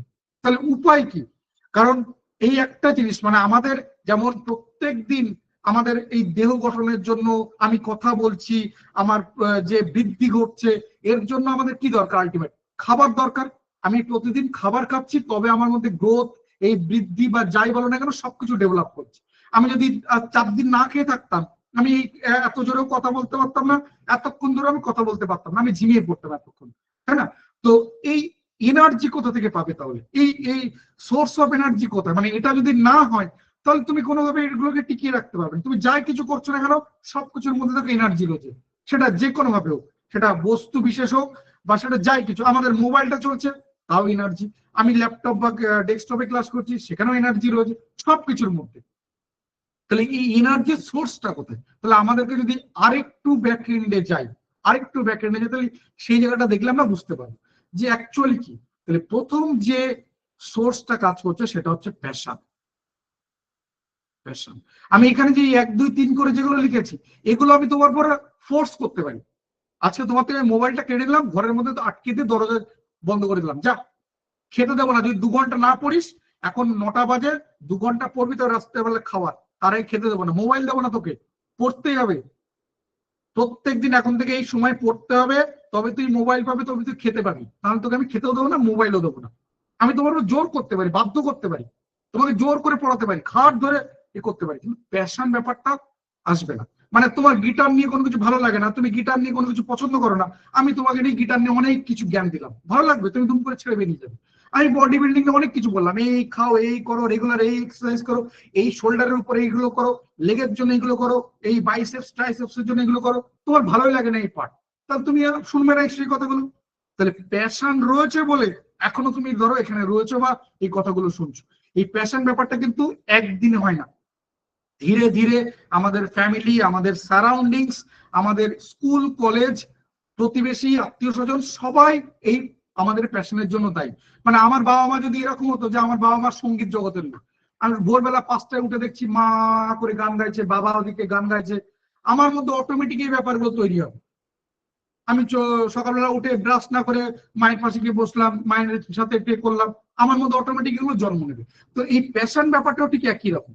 এই যে টিচিং ব্যাপারটা, এগুলো তুমি অটোমেটিক এর প্রত্যেকটা অন্যরকম দিকে চলে এসে একটা অন্যরকম সেন্টিমেন্ট এর মধ্যে তোমার মধ্যে রয়েছে। মানে ধরে নাও আমার টিচিং ভালো লাগে, আমার ভালো লাগে তো পুলিশ, বিএসএফ, এই ব্যাপারগুলো ভালো লাগে। তো বিএসএফ এর ওই ড্রেস, বিএসএফ এর গাড়ি, পুলিশের গাড়ি, এগুলো দেখলে আমার মধ্যে একটা অন্যরকম ফিলিংস আসবে। আর তোমার মধ্যে কিন্তু কোনো কিছু হবে না, তাই না? আশা করি বোঝাতে পারছি। ধরো তোমার তোমার লয়ার হওয়া পছন্দ, তো লয়ারের ওই ড্রেস গুলো, ওদের ওই বার কাউন্সিলে বিভিন্ন এই ব্যাপারগুলো, ওদের এই প্রসেস গুলো, ওদের হাঁটা চলা, ওদের বডি ল্যাঙ্গুয়েজ তোমাকে ভীষণভাবে অ্যাট্রাক্ট করবে। আমার করবে না, কারণ আমার ভালো লাগে না, প্রফেশনটা আমার ভালো লাগে না। তো এই প্যাশন ব্যাপারটা কিন্তু খুব গুরুত্বপূর্ণ। অর্থাৎ এটা যদি তোমার মধ্যে খুব সুপ্ত অবস্থায় থাকে, গুপ্ত অবস্থায় থাকে, তাহলে যেটা হবে যে তুমি এদিক ওদিক বারবার ছোটাছুটি করবে। আর তোমার ভালো লাগে টিচিং, কিন্তু সেটা কিভাবে হয়, এর ওয়ে কি, প্রসেস কি, কি করা উচিত, অ্যাকচুয়াল পাথ কি, এগুলো যদি তোমার মধ্যে ঠিকঠাক জানা না থাকে, ওই যে বললাম যে প্যাশন রয়েছে বাট সেটা সুপ্ত অবস্থায়, গুপ্ত অবস্থায় রয়েছে, জাগ্রত নয়, তাহলে দেখবে তুমি অনেক কিছু করে নিয়েছো। এই এদিকে মাস্টার ডিগ্রি করতে করতে ওদিকে বিএড করা হয়ে গেছে, বিএড দিয়ে দেখলে এতে বসা যাচ্ছে না, প্রাইমারি টেটে বসা যাচ্ছে, আবার ডিএলএড করতে চলে গেছো, আবার ডিএলএড করে করা হয়ে গেছে, এদিকে দেখছো মাস্টার ডিগ্রি বাংলায় রয়েছে, বাংলাতে এখন আর সেভাবে ডিমান্ড নেই, আবার তুমি এডুকেশনে ভর্তি হয়ে গেলে।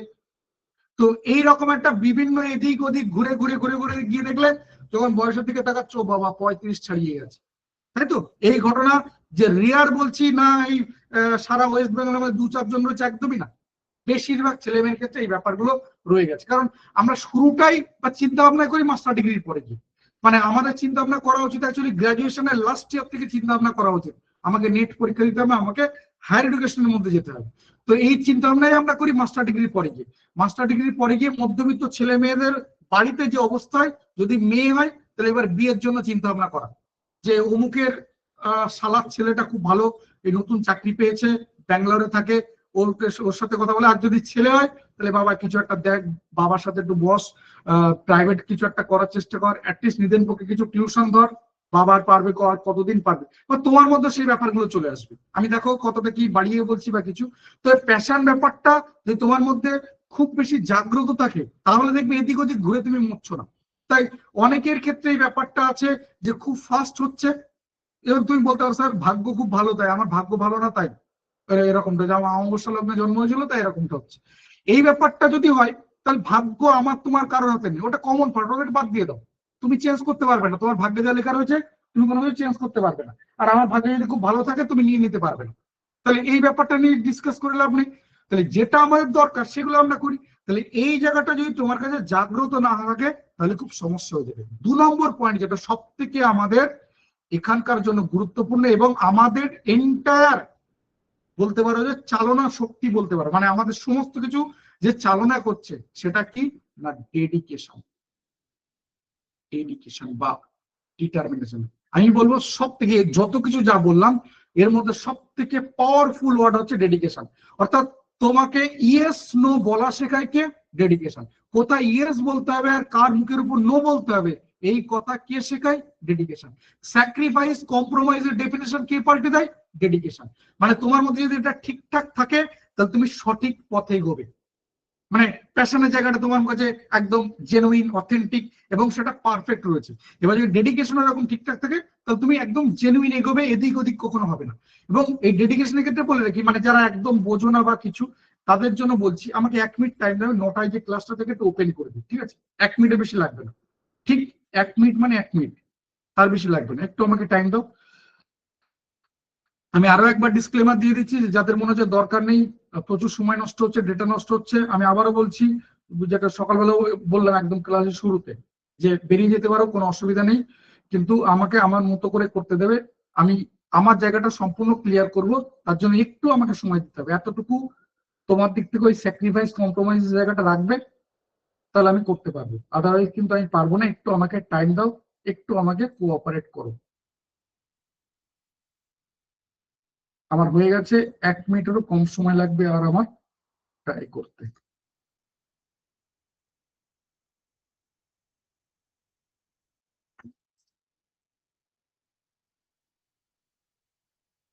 হয়ে গেছে, আমি এখনই ফিরছি।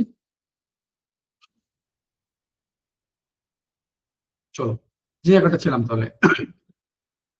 তাহলে এই যে পয়েন্ট গুলো বললাম, যে প্যাশন এবং ডেডিকেশন, তাহলে এটা যদি তোমার উপর ঠিকঠাক কাজ হয়। ডেডিকেশনের ক্ষেত্রে বলে রাখি, যারা বোঝো না একদম, আমি তাদের জন্য বলে রাখি, যে ধরে নাও আমার বাবা খুব শরীর খারাপ, আমার বাবার শরীর খারাপ, তাহলে আমাকে কেউ মনে করিয়ে না ফোন করে, হ্যাঁ রে তোর বাবার শরীর খারাপ, তাই আমি বাবাকে নিয়ে ডাক্তারের কাছে গেলাম।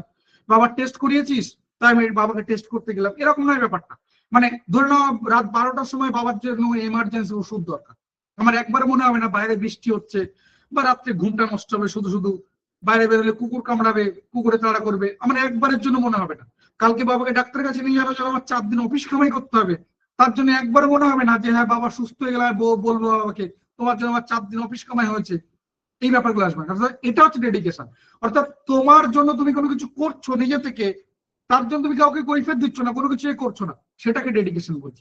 অর্থাৎ তুমি আজ বন্ধুদের থেকে গিয়ে 2 ঘন্টা আড্ডা মারো, কালকে হঠাৎ করে তুমি আর 2 ঘন্টা না, এখন 1 ঘন্টা করে যাচ্ছ, আগে সপ্তাহে 7 দিনে যেতে এখন 5 দিন করে যাচ্ছ, এটা কে ঠিক করে দিচ্ছে? ডেডিকেশন। তুমি গার্লফ্রেন্ডের সাথে ঘন্টার পর ঘন্টা কথা বলছিলে, এখন দিনের মধ্যে 20 বার কথা বলো, কিন্তু 2 মিনিট 3 মিনিট 4 মিনিট, একবারে 10 মিনিট কথা বলো, কে ঠিক করে দেয়? ডেডিকেশন। তাহলে এই জায়গাটা যদি তোমার কাছে কংক্রিট থাকে, যদি প্যাশন ডেডিকেশন তোমার কাছে ঠিকঠাক কাজ করে, তাহলে তুমি জেনে রেখো এইখান থেকে তুমি আনকন্ডিশনাল এনার্জি পাবে এইগুলোকে রক্ষা করার জন্য। এই যে একটু আগে বললাম যে আমাদেরকে এগুলো দরকার হবে, যে আমাকে ধৈর্য রাখতে হবে, এই এনার্জি কে দেবে? আমাকে রেগুলারিটি মেনটেন করতে হবে। দুর্গাপুজোর অষ্টমীর দিনে আমি পড়তে বসেছিলাম, বিজয়া দশমীর দিনে আমি পড়তে বসেছি, কালী পুজোর দিনে পড়তে বসবো, ভাইফোঁটার দিনে ভাইফোঁটা নিতে যাবো, কিন্তু আমি আমার পড়াটা করবো, পড়তে বসবো। এই রেগুলারিটি কে মেনটেন করবে? কোথা থেকে পাবে এনার্জি? এই প্যাশন ডেডিকেশন যদি ঠিকঠাক থাকে, যদি এই প্যাশন ডেডিকেশন ঠিকঠাক থাকে, তুমি এখান থেকে আনকন্ডিশনাল এনার্জি পাবে এগুলোকে রক্ষা করার জন্য। যখন দেখবে এগুলোর সবকিছু ট্রুথফুল হচ্ছে, অটোমেটিক তোমার মধ্যে জন্ম নেবে কনফিডেন্স প্লাস মোটিভেশন। এই যে জায়গাটা, এইখান থেকে শুরু হলো আমাদের আলটিমেট জার্নি। এই এতক্ষণ পর্যন্ত আমাদের কেউ দেখতে পাবে না, এই যে এর আগে পর্যন্ত যা কিছু লিখেছি কেউ দেখতে পাবে না, বা তুমিও ফিল করতে পারবে না কোনো কিছু। ফিল করতে পারবে কোথা থেকে? কনফিডেন্স মোটিভেশন থেকে। অর্থাৎ ভাবো একবার, আমি অ ক খ এবিসিডি 1 2 3 4 শিখলাম, আমার কাজে লাগছে কোথায়? আমি যখন ওই অ ক খ এবিসিডি দিয়ে আমি লিখতে পারছি father mother, my father name is, my mother name is, এটা লিখতে পারছি, এটা সবাই দেখতে পাচ্ছে, এটা তুমি ফিল করতে পারছো। কিন্তু এর আগে পর্যন্ত আমাদের কিন্তু কোনো কিছু নেই। অর্থাৎ এই যা কিছু দেখছো, তুমি একটা অন্ধকারের মধ্যে হাত লাগাচ্ছ। এবার সেখানে গিয়ে তুমি নিজেকে যতক্ষণ ঠিক রাখতে পারবে, ততক্ষণ তুমি বেঁচে আছো, ততক্ষণ তুমি জীবিত। আর এখানে যদি কোথাও তুমি ভুল করে বসো, কোনো দিকে করে আসো, তো তোমাকে খেসারত দিতে হবে। তোমারই মনে হয় ভুল করেছি, ভুল পথে গেছি, ভুলে করেছি, এগুলো আমার দিয়ে হবে না, এগুলো এত সহজ না, এগুলো হয় না। বাবা মা কালকে বলবে ছেড়ে দে বাবা, আমাদের জন্য না, ওসব বড় লোকদের জন্য, ওসব এদের জন্য, ছেড়ে দে বাবার সাথে। এই ব্যাপারগুলো যতক্ষণ না তোমার মধ্যে কনফিডেন্স মোটিভেশন হচ্ছে, ততক্ষণ তুমি কিছু দেখতে পাচ্ছ না, কাউকে দেখাতে পারছো না, ততক্ষণ তুমি নিজে কোনো কিছু ফিল করতে পারছো না। মানে এই এতদিন আমি কি করলাম, এত সময় নষ্ট করলাম, এত কিছু করলাম, এই রেগুলার পড়তে বললাম, কি হলো, তার রেজাল্ট কি? তা শো করবে কোথা থেকে? কোথা থেকে দেখতে পাবে? এই জায়গা থেকে। যতক্ষণ না কনফিডেন্স মোটিভেশন তোমার মধ্যে গ্রো করছে, ততক্ষণের আগের যা কিছু করেছো সব ফালতু, সব হয়ে গেছে। মানে মনে করে দেখো, তুমি এই ক্লাস 1 2 3 4 5 6 7 8 অনেক কিছু পড়াশোনা করেছো, আলটিমেট মাধ্যমিকের রেজাল্ট তোমাকে করছে। আচ্ছা, অমুকের ছেলে ফার্স্ট ডিভিশন পেয়েছে, স্টার পেয়েছে, লেটার পেয়েছে, 99% মার্কস পেয়েছে, ওইখান থেকে জাজমেন্টটা শুরু হচ্ছে। বোঝাতে পারছি কি বলতে চাইছি? এই জাজমেন্টটা শুরু হবে আমাদের এই জায়গা থেকে। তুমি কত কনফিডেন্ট, কত মোটিভেটেড তোমার মধ্যে এই ব্যাপারগুলো কাজ করছে, ততটাই তুমি এলিজিবল এই আগামী দিনের জন্য। আর এখানে যত তোমার এই লুজ হবে, তত তুমি, তোমার দেরি হবে প্রসেস, তুমি তত বেশি আটকাবে, তত বেশি ঘুরবে, তত বেশি ভুগবে, যা যা নেগেটিভ আছে সবকিছু। আর এর মধ্যে যত বেশি পজিটিভ, মানে এই জায়গাগুলো ততটাই পজিটিভ। আর ঠিক এর পরের স্টেপে দাঁড়িয়ে রয়েছে আমাদের সাকসেস। ঠিক এতটাই পর্যন্ত শুরুটা এখান থেকে হচ্ছে, আর এখানে গিয়ে আমাদের শেষটা হচ্ছে। ঠিক এইটুকু জার্নি আমাদের। এবার এর মধ্যে যদি কোনো কিছু ব্রেক করে যায়, কোনো কিছু এদিক ওদিক টিউনিং এ প্রবলেম হয়, তাহলে তুমি নষ্ট হয়ে যাবে, ধ্বংস হয়ে যাবে, তুমি বেরিয়ে যাবে। ওই 3 বার 4 বার 5 বার 6 বার এই যারা দিচ্ছ, তাদের মধ্যে দেখে নাও কোথাও না কোথাও গিয়ে টিউনিং এর প্রবলেম আছে, কোথাও না কোথাও গিয়ে টিউনিং এর প্রবলেম, সুর তাল ছন্দ এক হচ্ছে না, যার জন্য এই জায়গাগুলোতে কোথাও না কোথাও গিয়ে প্রবলেম আসছে। তুমি যদি ঠিকঠাক এই জায়গাতে কনফিডেন্ট মোটিভেটেড থাকো, তাহলে এবারে ডিসেম্বরে হবে না, জুনে হবে। জুনে হবে না, 2026 ডিসেম্বরে হবেই। কিন্তু যদি এই জায়গাগুলো ঠিকঠাক না হয়, তাহলে 2026 চলে যাবে, 27 চলে যাবে, 28 চলে যাবে, 29 চলে যাবে, কিন্তু তোমার সময় আর আসবে না, দেখবে না। তখন মনে হবে ভগবান আমার সাথে বিট্রে করছে, ভাগ্যে আমার নেই, এই বিভিন্ন টাইপের যা যা কিছু রয়েছে এই ব্যাপারগুলো। আমি আশা করি বোঝাতে পারলাম। তাহলে এই যা কিছু বললাম টেকনিক্যাল ওয়ার্ড, অ্যাপ্লাই করবো কি করে, অ্যাপ্লিকেশনটা কি? তাহলে আমি সেই অ্যাপ্লিকেশনের মধ্যে ঢুকি যে কিভাবে কি হবে। আমি এই পর্যন্ত জানতে চাইছি, এই পর্যন্ত কি বোঝা গেল? মানে ঠিকঠাক কি ম্যাচ করছে, না শুধু শুধু সময় নষ্ট করছি, ডেটা নষ্ট করছি? একটু আমাকে জানিও। আমি তাহলে নেক্সট পার্টে যাই, অ্যাপ্লিকেশন কি, মানে অ্যাপ্লাই করবে কি করে। বুঝতে পারলাম, ঠিক আছে সবকিছু, তাহলে এর অ্যাপ্লিকেশনটা কি? তাহলে আমি সেই অ্যাপ্লিকেশনের জায়গাটাতে একটু যাই। দেখো, তাহলে প্রথম তোমার স্টেপ কি হবে, ফার্স্ট কি করবে? তাহলে আমাদের প্রথমত অবজেক্টিভ ঠিক হয়ে গেছে। মনে করে দেখো, আমরা যখন এই যে থিসিস লিখবো না, আমার থিসিসের মধ্যে অবজেক্টিভ থাকবে। এই অবজেক্টিভ কখন ঠিক করছি, যারা একটু মোটামুটি থিসিস বা ডিসার্টেশন সম্পর্কে জানো, তারা দেখো আমাদের একটা রয়েছে অ্যাবস্ট্রাক্ট, কিওয়ার্ড, লিটারেচার রিভিউ, তারপরে গিয়ে তোমার রিসার্চ গ্যাপ, তারপরে গিয়ে তুমি অবজেক্টিভ পাচ্ছ। তাই আমরা এই এতক্ষণ ধরে সেই জায়গাগুলোকে ঠিক করলাম, করার পর আমি এই অবজেক্টিভে আসলাম। আমার অবজেক্টিভ কি? আমাকে নেট কোয়ালিফাই করতে হবে, আমার ডব্লিউবি সেট দরকার, আমার একটা জব দরকার, কলেজ ইউনিভার্সিটি, এই তো আমাদের মূলত অবজেক্টিভ। আমার পিএইচডি দরকার, এই তো আমাদের অবজেক্টিভ। এইটা ঠিক হয়ে গেছে। এই অবজেক্টিভের রেসপেক্টে তোমার বাধা বা বলতে পারো বেরিয়ার কি কি, বেরিয়ার কি কি, এই সম্ভাব্য বেরিয়ার গুলোকে তুমি লেখো। এই এখন থেকে যা কিছু বলছি মুখে মুখে করবে না। অর্থাৎ মুখে মুখে করলে তোমার কাছে দেখবে 25খানা বেরিয়ার রয়েছে, 25খানা বেরিয়ার রয়েছে। ছেলে ঠিকঠাক টাইমে ঘুমায় না, বাড়িতে 3-4 রকমের শাশুড়ি রয়েছে, আমাকে রেগুলার কাজ করতে হয়, আমার বাবা খুব গরিব, ছোটবেলায় আমার বাবা নেই, ছোটবেলা থেকে আমার বাবা নেই, হাজার একটাই রয়েছে। তুমি এগুলোকে যখন লেখার চেষ্টা করবে না, তখন দেখবে অ্যাকচুয়ালি 25টা বেরিয়ার না, 5টা বেরিয়ার রয়েছে। মূলত এই বেরিয়ার গুলোকে আমি বলবো দু রকমের রয়েছে। কিছু রয়েছে যে তোমাকে ধরো জব করতে হয়, তুমি কারণ তোমার ফিনান্সিয়াল ফ্রিডমের জন্য, তোমার বাড়ির লোকের জন্য, তোমার ফ্যামিলি মেম্বারের জন্য তোমাকে জব করতে হবে, তুমি জব ছাড়তে পারবে না। কারণ বিয়ে হয়ে গেছে, 2 ছেলে মেয়ে রয়েছে, পূর্ণ সংসার করছো। এছাড়া বিভিন্ন সেকেন্ডারি বেরিয়ার রয়েছে, তোমার টিউশন পড়াও, গার্লফ্রেন্ড, বন্ধু বান্ধব, সোশ্যাল মিডিয়া, এরকম টাইপের বেশ কিছু রয়েছে। কিছু প্রাইমারি, কিছু সেকেন্ডারি। প্রাইমারি বেরিয়ার গুলো তুমি খুব সহজে করতে পারবে না, সেগুলোকে তুমি মিনিমাইজ করতে হবে, মডিফিকেশন করতে হবে, অল্টারেশন করতে হবে। আর যে সেকেন্ডারি যে বেরিয়ার গুলো বললাম, এগুলোকে তুমি চাইলে তোমার মতো করে কাস্টমাইজ করে নিতে পারো। যে আমার পড়া ভালো হয়, মানে আমি নিজে ভালো পড়তে পারি সকালবেলা, তাহলে টিউশন গুলোকে সব বিকেলবেলা পাঠিয়ে দাও। বা বিকেলবেলা আমার পড়া ভালো হয়, রাত্রেবেলা পড়া ভালো হয়, সকালবেলাকে সব টিউশন গুলো পাঠিয়ে দাও।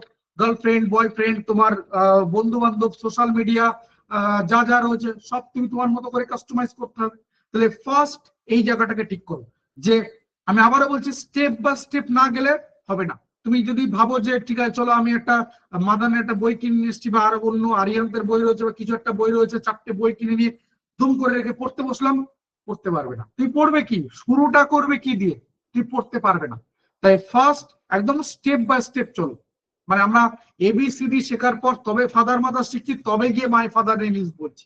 তাই তুমি প্রথমে মাই ফাদার নেম ইজে যেও না, আগে এবিসিডি শিখে এসো, তারপরে বাক্য গঠন করো, ওয়ার্ড স্ট্রাকচার করো, তারপর সেন্টেন্সে যাও, গ্রামারটা শেখো। তারপরে তো বলবো একদম নিয়ম মেনে চলো। একদম ফার্স্ট স্টেপ, যে অবজেক্টিভ ঠিক হয়ে গেছে, বাধাগুলোকে দেখো কি কি রয়েছে, সেগুলোকে ফার্স্ট মিনিমাইজ করার চেষ্টা করো। নেক্সট স্টেপ যেটা, যে নিজের চারিপাশে একটা বাউন্ডারি ওয়াল তৈরি করো। আমরা যখন গরুকে মাঠে বেঁধে দিই না, যে বা যা বাবা চড়ে খা, কিন্তু একটা খুঁটাতে বেঁধে বলি এই বাউন্ডারি পর্যন্ত, মানে মাঠ অনেক বড়, কিন্তু এই বাউন্ডারি পর্যন্ত তুই চড়ে খেতে পারবি, এর বাইরে না। নিজের চারিপাশে এরকম একটা বাউন্ডারি ওয়াল তৈরি করা, একটা নিজের একটা জায়গা তৈরি করা, একদম নিজস্ব। তোমার যে পড়ার টেবিল, সেখানে একটা খুঁটা বেঁধে রাখো, সেটার চারিপাশে তোমার সবকিছু। আমি বলবো লাইফে কোনো কিছু বাদ দিও না। বিশ্বাস করো, আমরা বাঁচবো মাত্র 70 বছর, তার মধ্যে 60 বছর নিজেদের, বাকি 10 বছর আবার ছেলে মেয়ে নাতি নাতনি শাসন করবে। ওটা করবে না, ওটা খাবে না, এখানে যাবে না, ওর সাথে কথা বলবে না, ওখানে বসবে না, ওটা দেখবে না, এরকম। অলরেডি আমরা গড়ে 25 বছর হয়ে গেছে, মানে মাস্টার ডিগ্রি হয়ে যাচ্ছে, মানে আমাদের মোটামুটি 23 বছর সময় লাগে মাস্টার ডিগ্রি করতে, তাই না? তো 23-24 বছর লাগছে, তাহলে আমি গড়ে 25 বছর ধরছি। এবার এখানে অনেক রয়েছে, 35 বছর, 40 বছর পর্যন্ত এ রয়েছে। গড় বয়স আমি যদি বলি, এখানে 28-30 বছর গড় রয়েছে, গড় বয়স 28-30 বছর। তাহলে আমাদের বলবো যে জীবনের অর্ধেক সময় পার করে ফেলেছি, বাকি 30 বছর রয়েছে। এবার এখানেও যদি আমরা এখনো পর্যন্ত, হ্যাঁ আমি 23 বছর তো বললাম সব থেকে মিনিমাম, এর কমে তো আসবেই না।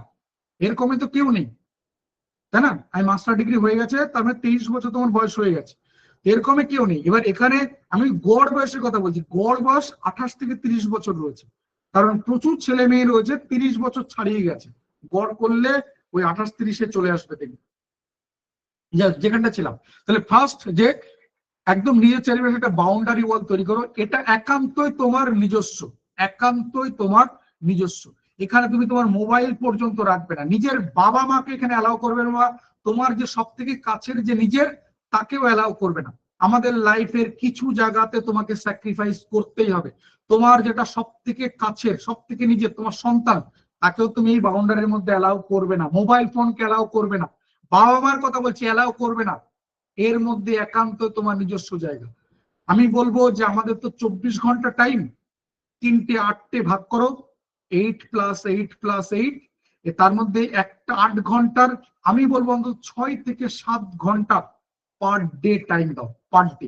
এই মুহূর্তে এটা অনেকটা বেশি মনে হয়, কিন্তু এটা আমি জেনারেলাইজ করছি, দেখবো অনেকটা কমে যাবে, আমি আসছি সেই জায়গাগুলোতে। কারণ এটা যেহেতু আমাদের কাছে নেট, আমি আজ দাঁড়িয়ে রয়েছে অগাস্ট মাসের 8 তারিখে, আমাদের পরীক্ষা ধরে নাও 20 তারিখে পরীক্ষা, তাহলে হাতে হিসাব মতো কতদিন আছে, খুব বেশি 2.5 মাস, 3 মাস ম্যাক্সিমাম, যে ডিসেম্বর হবে না জানুয়ারিতে পরীক্ষা হবে, 3 মাস রয়েছে ম্যাক্সিমাম, তার বেশি তো না বাবা। তাহলে এর স্ট্র্যাটেজি একরকম হবে। আর একটু আগে যাদের বললাম যে অ্যাকচুয়ালি প্রিপারেশন হওয়া উচিত আমাদের গ্রাজুয়েশনের শেষ বা মাস্টার ডিগ্রি থেকে, তাদের প্রিপারেশন স্ট্র্যাটেজি আর একরকম হওয়া উচিত। আমি তাদেরটা একবার বলে দিই, কারণ এই জায়গাটা আমি ডিটেলসে যাবো। আমি বলবো লাইফে যখন তোমার সময় রয়েছে একদম, তুমি জানো, তাহলে লাইফে নিজের জন্য 1000 দিন টাইম দাও, 1000 দিন। আমি এটা জেনারেলাইজ করছি সবার জন্য, ঠিক আছে? আমি এই ডিসেম্বরের পরীক্ষার কথা ভেবে বলছি না। তো লাইফে 1000 দিন টাইম দাও তোমার। এর জন্য ভাবো একবার যে মাধ্যমিক পরীক্ষা দিতে গেলে তুমি কতগুলো বছর টাইম দিয়েছো, উচ্চ মাধ্যমিক দেওয়ার জন্য কত বছর টাইম দিয়েছো, গ্রাজুয়েশনের জন্য কত বছর টাইম দিয়েছো, নিজের কেরিয়ারের জন্য, নিজের প্রসপেক্টের জন্য, নিজের আইডেন্টিটি ক্রিয়েট করার জন্য লাইফে 1000 দিন, আবারও বলছি 1000 দিন নিজেকে টাইম দাও। মোটামুটি প্রায় 3 বছরের কাছাকাছি হয়। তো 1000 দিন নিজেকে টাইম দাও, এবং প্রত্যেক বছর 1000 ঘন্টা পার ইয়ার, এই হিসাবে তুমি টাইম দেবে, 1000 ঘন্টা পার ইয়ার। তুমি যদি খেয়াল করে দেখো 1000 ঘন্টা পার ইয়ার মানে 1000 ভাগ 365 যদি করো, তাহলে তুমি এটা দেখতে পাবে ওই মোটামুটি নিয়ার অ্যাবাউট 3 ঘন্টার কাছাকাছি আসে, 3 ঘন্টার কাছাকাছি আসে। তাহলে পার ডে 3 ঘন্টা করে দিলেই হবে। এটা আমি জেনারেলাইজ করছি, কিন্তু তোমার পরীক্ষা রয়েছে 2.5 মাস 3 মাসের মধ্যে, এবার এটাকে মেনে চললে হবে না, এইখানে তোমার কিন্তু টাইম দিতে হবে। আমি আশা করি এই পার্টটা কি বলতে চাইলাম সেটা বুঝতে পেরেছো। এবার আসি এই জায়গাটা। তাহলে এখানে আমরা কি বলছিলাম, যে 6-7 ঘন্টা অন্তত টাইম দিতে হবে আমার। এবার এই জায়গাটার ক্যালকুলেশনটা আমি তোমাকে করে দেখাই যে কি আসছে। আমি তোমাকে 7 ঘন্টা হিসাব বলছি, এই হিসাবটা আরো ডিটেলস আমি যাবো, পার ডে ইন্টু 7 দিন, আমি আরো ডিটেলসে যাব, একটু আমাকে সময় দাও। তাহলে 7 ঘন্টা করে পার ডে ইন্টু 7 দিনে 1 সপ্তাহ, মানে রাফলি আসে 49 ঘন্টা। আমি এটাকে বলছি 50 ঘন্টা নাও, 50 ঘন্টা, তাহলে কি বলবো পার উইক, তাই তো? এক সপ্তাহে 50 ঘন্টা, 50 ঘন্টা পার উইক ইন্টু 4 সপ্তাহ 1 মাস, তাহলে আসছে রাফলি 200 ঘন্টা পার মান্থ। খেয়াল করে দেখো আমি 4 সপ্তাহ নিয়েছি, এক এক সপ্তাহ 7 দিন, মানে 28 দিন। মাস আমাদের এই মাসটাও, আমি এই যে দাঁড়িয়ে রয়েছি অক্টোবর মাস, 31 দিনের মাস, আগামী দিনে নভেম্বর আসবে 30 দিনের মাস। তাহলে তুমি মাসে 2 দিন থেকে 3 দিন সময় পাচ্ছ। আমি বলো যাও চড়ে খেয়ে এসো, লাইফে যা যা করার রয়েছে, যা যা মনে হচ্ছে বাকি রয়েছে করতে হবে, চড়ে খেয়ে এসো, আবার সে গন্ডির মধ্যে ঢুকো। তো 200 ঘন্টা পার মান্থ, আমি রাফলি ধরে নিচ্ছি 3 মাস রয়েছে, যে 200 ঘন্টা পার মান্থ গুণ 3, মানে 600 ঘন্টা। আমি বলবো 500 ঘন্টা টাইম তোমাকে দিতেই হবে।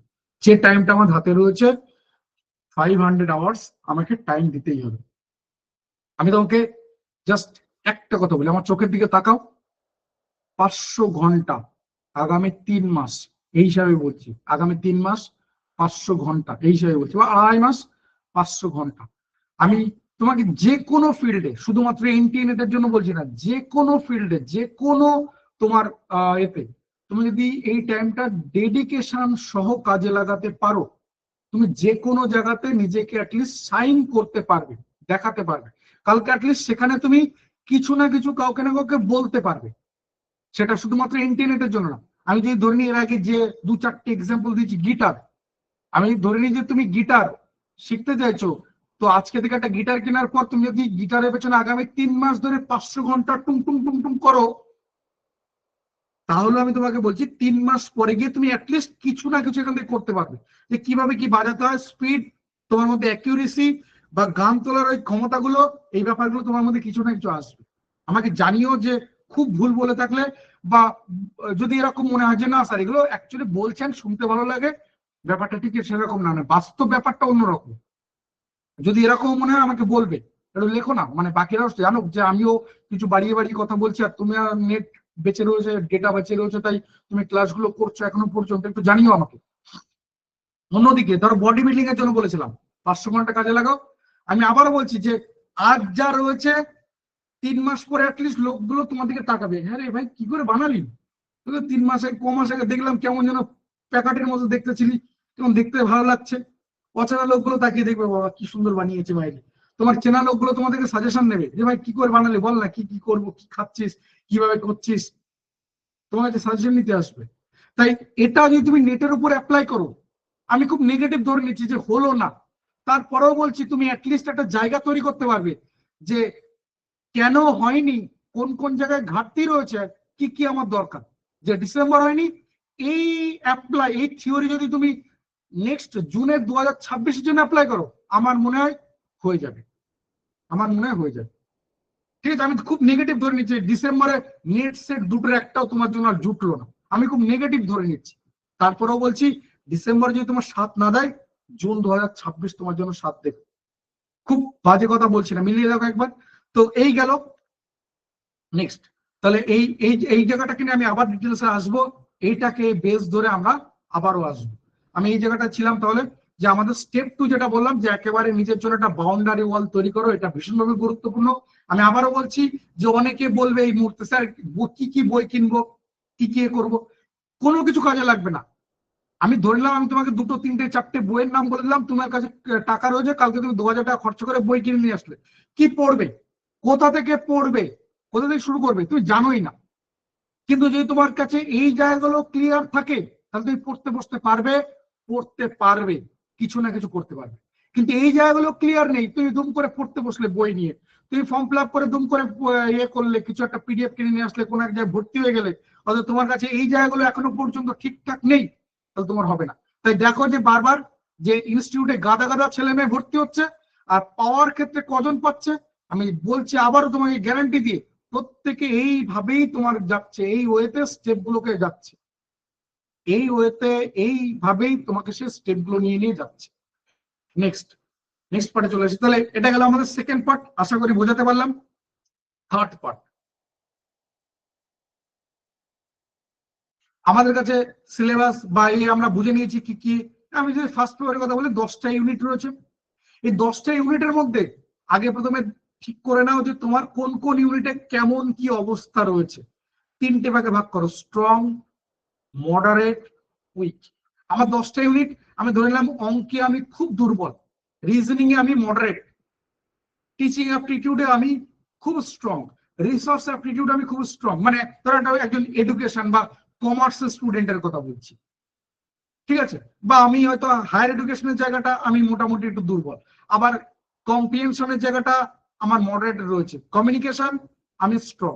তাহলে এই জায়গাটা, কারণ আমি ওই যে বললাম যে প্রত্যেক জায়গাতে তোমাকে স্মার্টনেস দেখাতে হবে, অর্থাৎ তুমি টিচিং অ্যাপটিটিউড খুব ভালো জানো আর সেটাকে তুমি গাতিয়ে পড়ে যাচ্ছ, আর এদিকে অঙ্ক তুমি খুব দুর্বল আর সেটাকে তুমি সময় দিচ্ছ না, তাহলে তুমিই বলো যে আলটিমেট রেজাল্ট কি দাঁড়াতে পারে।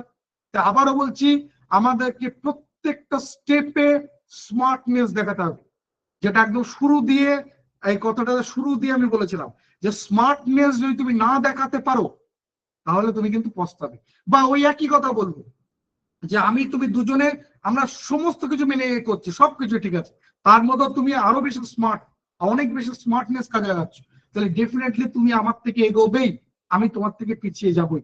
তাই আবারও বলছি, এই জায়গাগুলো তোমাকে জেনুইন জানতে হবে যে কোনটা কি। কারণ তুমি পড়তে বসবে বা পড়বে বা তার জন্য প্রিপারেশন নেবে, তার যদি এটা না হয়, বা এই যে যে স্ট্রং মডারেট উইক এর রেসপেক্টে কোথায় আমাদেরকে রেগুলার পড়াশোনা দরকার লাইন বাই লাইন ধরে, কোথায় আমাদেরকে রিভিশন দরকার, আর কোথায় আমার প্র্যাকটিস বা মক দরকার, এই ব্যাপারগুলো। মানে তুমি অঙ্কে খুব দুর্বল, তুমি করে অঙ্কের মক টেস্ট দিতে বসে গেছো, কোনো কাজ করবে না তোমার উপর। তাই এই স্মার্টনেস যদি তুমি না বোঝো, তাহলে তুমি খেটে মরে যাবে। তোমার বাবা মা আত্মীয় স্বজন প্রতিবেশী প্রচুর দেখবে ছেলেটা পড়ে ছিঁড়ে দিচ্ছে সব, কিন্তু কিছু করতে পারছে না, ভাগ্য আর ছিড়ছে না, ভাগ্য সাথ দিচ্ছে না। তাই তো এরকমটাই তো মনে হয়। আমি আবারও বলছি, এগুলো পিওর ম্যাথমেটিক্স, অঙ্কের মতো 2 আর 2 যোগ করলে 4 রেজাল্ট আসবেই, পাটিগণিতের মতো একদম। 4 নম্বরে চলে গেলাম। বাবা 21 হয়ে গেছে। আচ্ছা 4 নম্বর দিয়ে আমি রিজনিং এ যাই। ফোর্থ স্টেপ যেটা একটু আগে বললাম, যে কি বললাম, 50 আওয়ার্স পার উইক। এই যে যেটা বললাম না, এটা খুব বাজে কথা বলেছি, তুমি চাইলেও করতে পারবে না। একদম শুরুতে যেটা বলছিলাম না কম্প্রিহেনশনের জন্য, যে তোমার যদি একদম ধরো ইংলিশ অবস্থা একেবারে খুব খারাপ, তাহলে তুমি যদি ইংলিশ পেপার নিয়ে পড়তে বসো না, আউ করবে, 4 বার ধরে বানান করবে। এমনকি দেখবে সহজ সহজ বানানগুলো তুমি ভুলে গেছো, মানে পড়তে ভুলে যাচ্ছ, বানান করে পড়তে হচ্ছে তোমার। এখানেও তাই, তুমি একেবারে যদি বেসিক লেভেলে হও বা একদম অনেকদিন ধরে বিকাশ থাকো, তাহলে 50 ঘন্টা পার উইক তোমার জন্য চ্যালেঞ্জ বলতে পারো। এটা তুমি করতেই পারবে না, কোনো অবস্থাতে করতে পারবে না। কিন্তু ওই যে বললাম যে একদিনে সবকিছু হবে না, তুমি একদিনও কোনো কিছু করতে পারবে না। এখান থেকে তুমি সেই ওয়েতে নিজেকে করো, যে 7 দিন সপ্তাহে 5, 6, 7। আমি বলবো কোনো পার্টিকুলার দিনের রেসপেক্টে টার্গেট করো না, কারণ এর আগে ছোটবেলায় বহু রুটিন করেছো। সকালবেলা 5টা থেকে 7টা ইংলিশ পড়বো, 7টা থেকে 8টা অঙ্ক করবো, 8টা থেকে 9টা ইতিহাস পড়বো, পারোনি করতে। আমি আবার বলছি, রুটিন করতে যাও না, টাইম বাঁধতে পারবে না। তোমার যখন মনে হচ্ছে, বিশেষ করে যারা ধরো সংসার জীবনের মধ্যে ঢুকে গেছো, চাকরি করতে হয় তোমাকে, সেখানে বলবো তুমি ট্রেন জার্নি করছো, যে 8 ঘন্টা ট্রেন জার্নি করছো, 8 ঘন্টার টাইমটাকেও তুমি কাউন্টিং এর মধ্যে রাখো। তোমার লাঞ্চ ব্রেকের মধ্যে 20 মিনিট সময় পাচ্ছ, 20 মিনিটটাকেও টাইমের মধ্যে কাজে লাগাও। ছেলে ঘুমিয়ে পড়েছে সেই অবস্থায়, যে এইবার আমি 8 ঘন্টা 1 ঘন্টা সময় পেয়েছি, এই টাইমটাকেও কাউন্টের মধ্যে রাখো। পড়ার ক্ষেত্রে আমি বলবো কোনো টাইম বাউন্ড রেখো না। রাত্রেবেলা, সকালবেলা, দিনের বেলা, দুপুরবেলা, সন্ধ্যাবেলা, মাঝ রাত্রে, ভোর রাত্রে, যখন তোমার মনে হচ্ছে, যে সময় পাচ্ছ। কারণ আমরা অনেকটা ম্যাচিওর, আমাদের উপর দায়বদ্ধতা রয়ে গেছে, কিছু না কিছু দায়বদ্ধতা রয়েছে। তাই সেই পয়েন্ট অফ ভিউ থেকে বলছি, এইরকম ভাবে করো, যেখানে সময় পাচ্ছ সেটাই কাজে লাগাও। এন্ড অফ দ্য ডে তুমি কতটা সময় কাজে লাগাতে পারলে সেটাকে ক্যালকুলেশনে রাখো, যে আমি এই দিনে 2 ঘন্টা পেরেছি, এদিন 3 ঘন্টা, এদিন 4 ঘন্টা, এদিন 1 ঘন্টা হয়েছে, এদিন পড়তেই বসতে পারলাম না, এদিন আবার 2 ঘন্টা, এদিন আবার 4 ঘন্টা, হোক না 15 ঘন্টা হয়েছে তো একটা সপ্তাহে, আমি যোগ করিনি, 15 ঘন্টা হয়েছে তো। আমি বলবো হাল ছেড়ো না, লেগে থাকো। তুমি যদি এটা বুঝতে পারো যে হ্যাঁ 15 ঘন্টা হয়েছে, পরের সপ্তাহে আমি এটাকে 16 ঘন্টা করবো, ডেফিনেটলি হবেই। তুমি চাও, ডেফিনেটলি হবে। 16টা 18 হবে, 18টা 20 হবে, 20টা 25 হবে, যদি তুমি চাও। যদি তুমি চাও, জেনুইনলি চাও, তাহলে হবেই।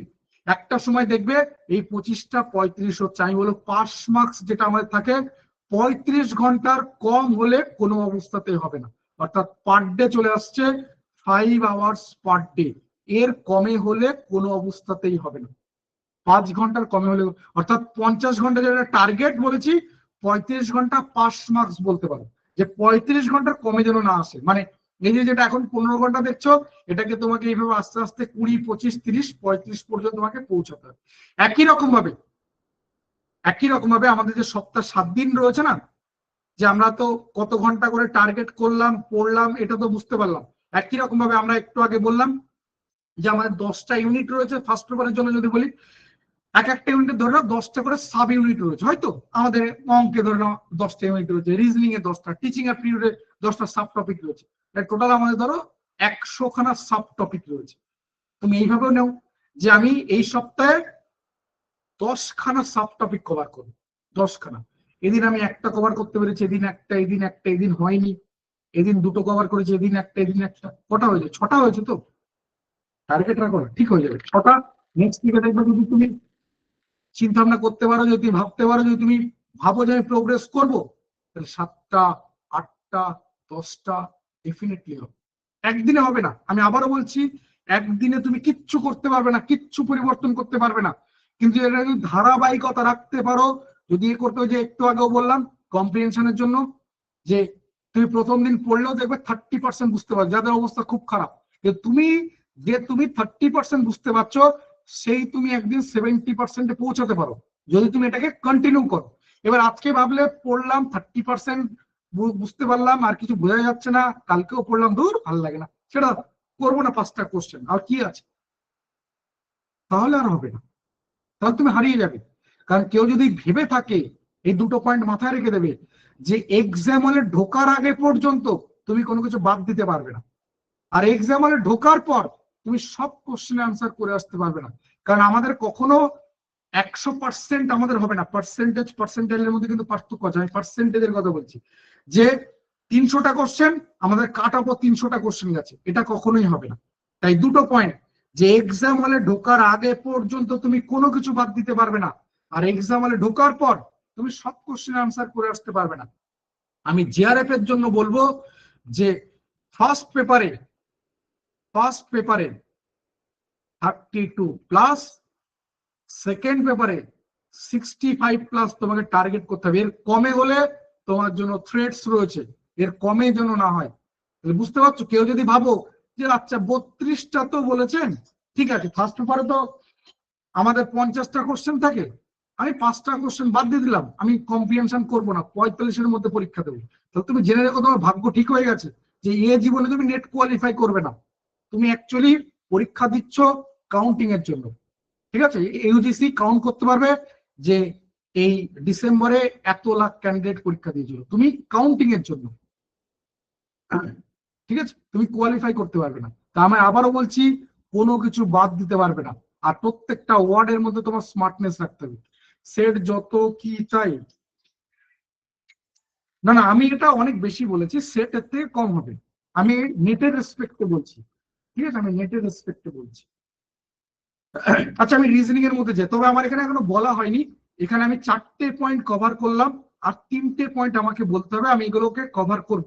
আমি একটু রিজনিং এর মধ্যে যাই, এই পর্যন্ত একটু জানাও যে কারোর কোথাও কোনো অসুবিধা নেই তো, মানে কাজে লাগলো কি, প্রায় ধরে নাও 1.5 ঘন্টা, ওদিকে আমি 4-5 মিনিট পরে জয়েন করেছি, 1 ঘন্টা 25 মিনিটে যদি বলি যে অ্যাটলিস্ট কাজে লাগলো কি, মানে ভুলভাল কিছু বকিনি তো, সময় নষ্ট হয়নি তো, সেটার জন্য কটা কোশ্চেন করতে হবে, সেটার জন্য আমি যদি বলি, ফার্স্ট পেপারে তোমার মোটামুটি 28টা টার্গেট রাখো, আর সেকেন্ড পেপারে 60 মতো টার্গেট রাখো, হয়ে যাবে। মানে তুমি এর বাইরে চলে যাবে, মানে ডেঞ্জার জোনের বাইরে চলে যাবে, সেফ জোনে চলে যাবে, যেটাকে বলতে চাইছি। সেটার জন্য যদি বলো 28, আর ওইদিকে হচ্ছে 60, 28 আর 60, এরকম যদি টার্গেট রাখো, আমি আবার বলছি সেফ জোনে দাঁড়িয়ে থাকবে, তুমি সেফ জোনে দাঁড়িয়ে থাকবে। এবার এখান থেকে কমালে তুমি আস্তে আস্তে বর্ডার লাইনে চলে আসবে, ডেঞ্জার জোনে চলে আসবে, এরকম আর কি ব্যাপার। চলো আমি তাহলে রিজনিং এর মধ্যে চলে গেলাম। রিজনিং এর ক্ষেত্রে বলে রাখি, রিজনিং ব্যাপারটা কি অ্যাকচুয়ালি। রিজনিং রিজনিং ব্যাপারটা এরকম, যে ধরে নাও, ধরে নাও যে আমি ম্যাথে খুব ভালো, আমি ম্যাথে খুব ভালো, খুব স্ট্রং, আমাকে 20টা কোশ্চেন দেওয়া আছে, আর সেম কোশ্চেন তোমাকেও দেওয়া আছে, তুমি ম্যাথে ততটাই খারাপ, একদম জানো না, কোনো প্র্যাকটিসের মধ্যে নেই, ম্যাথ দেখলে তোমার ভয় লাগে, আর সবকিছু আমার উল্টো, ম্যাথ আমি খুব ভালো পারি, ভয় তো আমার একদমই লাগে না, প্রচুর প্র্যাকটিসের মধ্যে রয়েছি, তাহলে ম্যাথে আমার স্কোর কত হতে পারে? 20-এর মধ্যে 20 হতে পারে, 19, 18, খুব খারাপ হলে। আর তোমার অবস্থা বললাম একেবারে খারাপ, স্কোর 0 হয়ে যেতে পারে, 1, 2, 3, এরকম টাইপের কিছু একটা। রিজনিং, এবার ধরো রিজনিং এ আমাকে তোমাকে একই রকম 20টা কোশ্চেন দেওয়া আছে, তুমি রিজনিং এ খুব স্ট্রং, আমি রিজনিং এ ভীষণ উইক, আমি জানি না রিজনিং, তারপরে যদি আমি একটু ধৈর্য নিয়ে পড়াশোনা করি, একটু পড়ি, রিজনিং গুলো কোশ্চেন গুলো দেখি, তাহলে দেখবে আমার স্কোর 4, 5, 6, 7 চলে আসছে। আর তুমি রিজনিং খুব ভালো জানো, খুব মাস্টার একদম রিজনিং এ, তাও দেখবে তোমার স্কোর 15, 16, 17, 18 তে গিয়ে ঠিক আছে। অর্থাৎ আমি রিজনিং পড়াই, তার মানে এই না যে আমিও কোনো একটা কোশ্চেন আটকে যেতে পারি, কিন্তু ম্যাথের এই চান্সেস তুলনামূলক কম। রিজনিং এ মূলত আমাদের দুটো পার্ট রয়েছে, একটা হচ্ছে ভার্বাল, আর একটা হচ্ছে নন ভার্বাল। আমাদের নন ভার্বাল নেটের জন্য বা সেটের জন্য কাজে লাগবে না। ভার্বাল পার্টটা কাজে লাগবে। এর মধ্যে দুটো পার্ট রয়েছে, একটা হচ্ছে অ্যানালাইটিক্যাল, আর একটা হচ্ছে লজিক্যাল। অ্যানালিটিক্যাল রিজনিং এ মূলত শর্টকাট হয়, যত রকমের যা কিছু শর্টকাট দিচ্ছ। আমি যদি এনটিনেটের কথা বলি, অ্যানালিটিক্যাল রিজনিং আমাদের মোটামুটি 7 থেকে 8টা চ্যাপ্টার আমাদেরকে করতে হবে, 7 থেকে 8টা চ্যাপ্টার আমাদেরকে করতে হবে, এর কমে করলে কোনো অবস্থাতে হবে না। এটা যদি ডব্লিউবি সেট হয়, মোটামুটি বলবো 9 থেকে 10টা চ্যাপ্টার আমাদেরকে করতে হবে অ্যানালিটিক্যাল রিজনিং এর জন্য। এখান থেকে কোশ্চেন মোটামুটি একটা মানে কোশ্চেন আমি বলবো না যে কমন পাওয়া যায়, কিন্তু কনসেপ্ট জেনুইন কমন পাওয়া যায়। মানে আমি তোমাকে বলে দিতে পারি যে এই 4টে চ্যাপ্টার থেকে একটা কোশ্চেন আসবে, এই 2টো চ্যাপ্টার থেকে একটা কোশ্চেন আসবে, এই চ্যাপ্টার থেকে একটা কোশ্চেন আসবে, আমি তোমাকে এতটা বলে দিতে পারি। এই অ্যানালাইটিক্যাল রিজনিং এ মূলত শর্টকাট হয়, মানে আমরা রিজনিং এ বলি না শর্টকাট হয়, দেখে বলে দিতে পারি। আচ্ছা এইরকম একটা কোশ্চেন তো জাস্ট দেখে বলে দেবো, সেটা কোথায়? এই অ্যানালাইটিক্যাল রিজনিং এর সময়।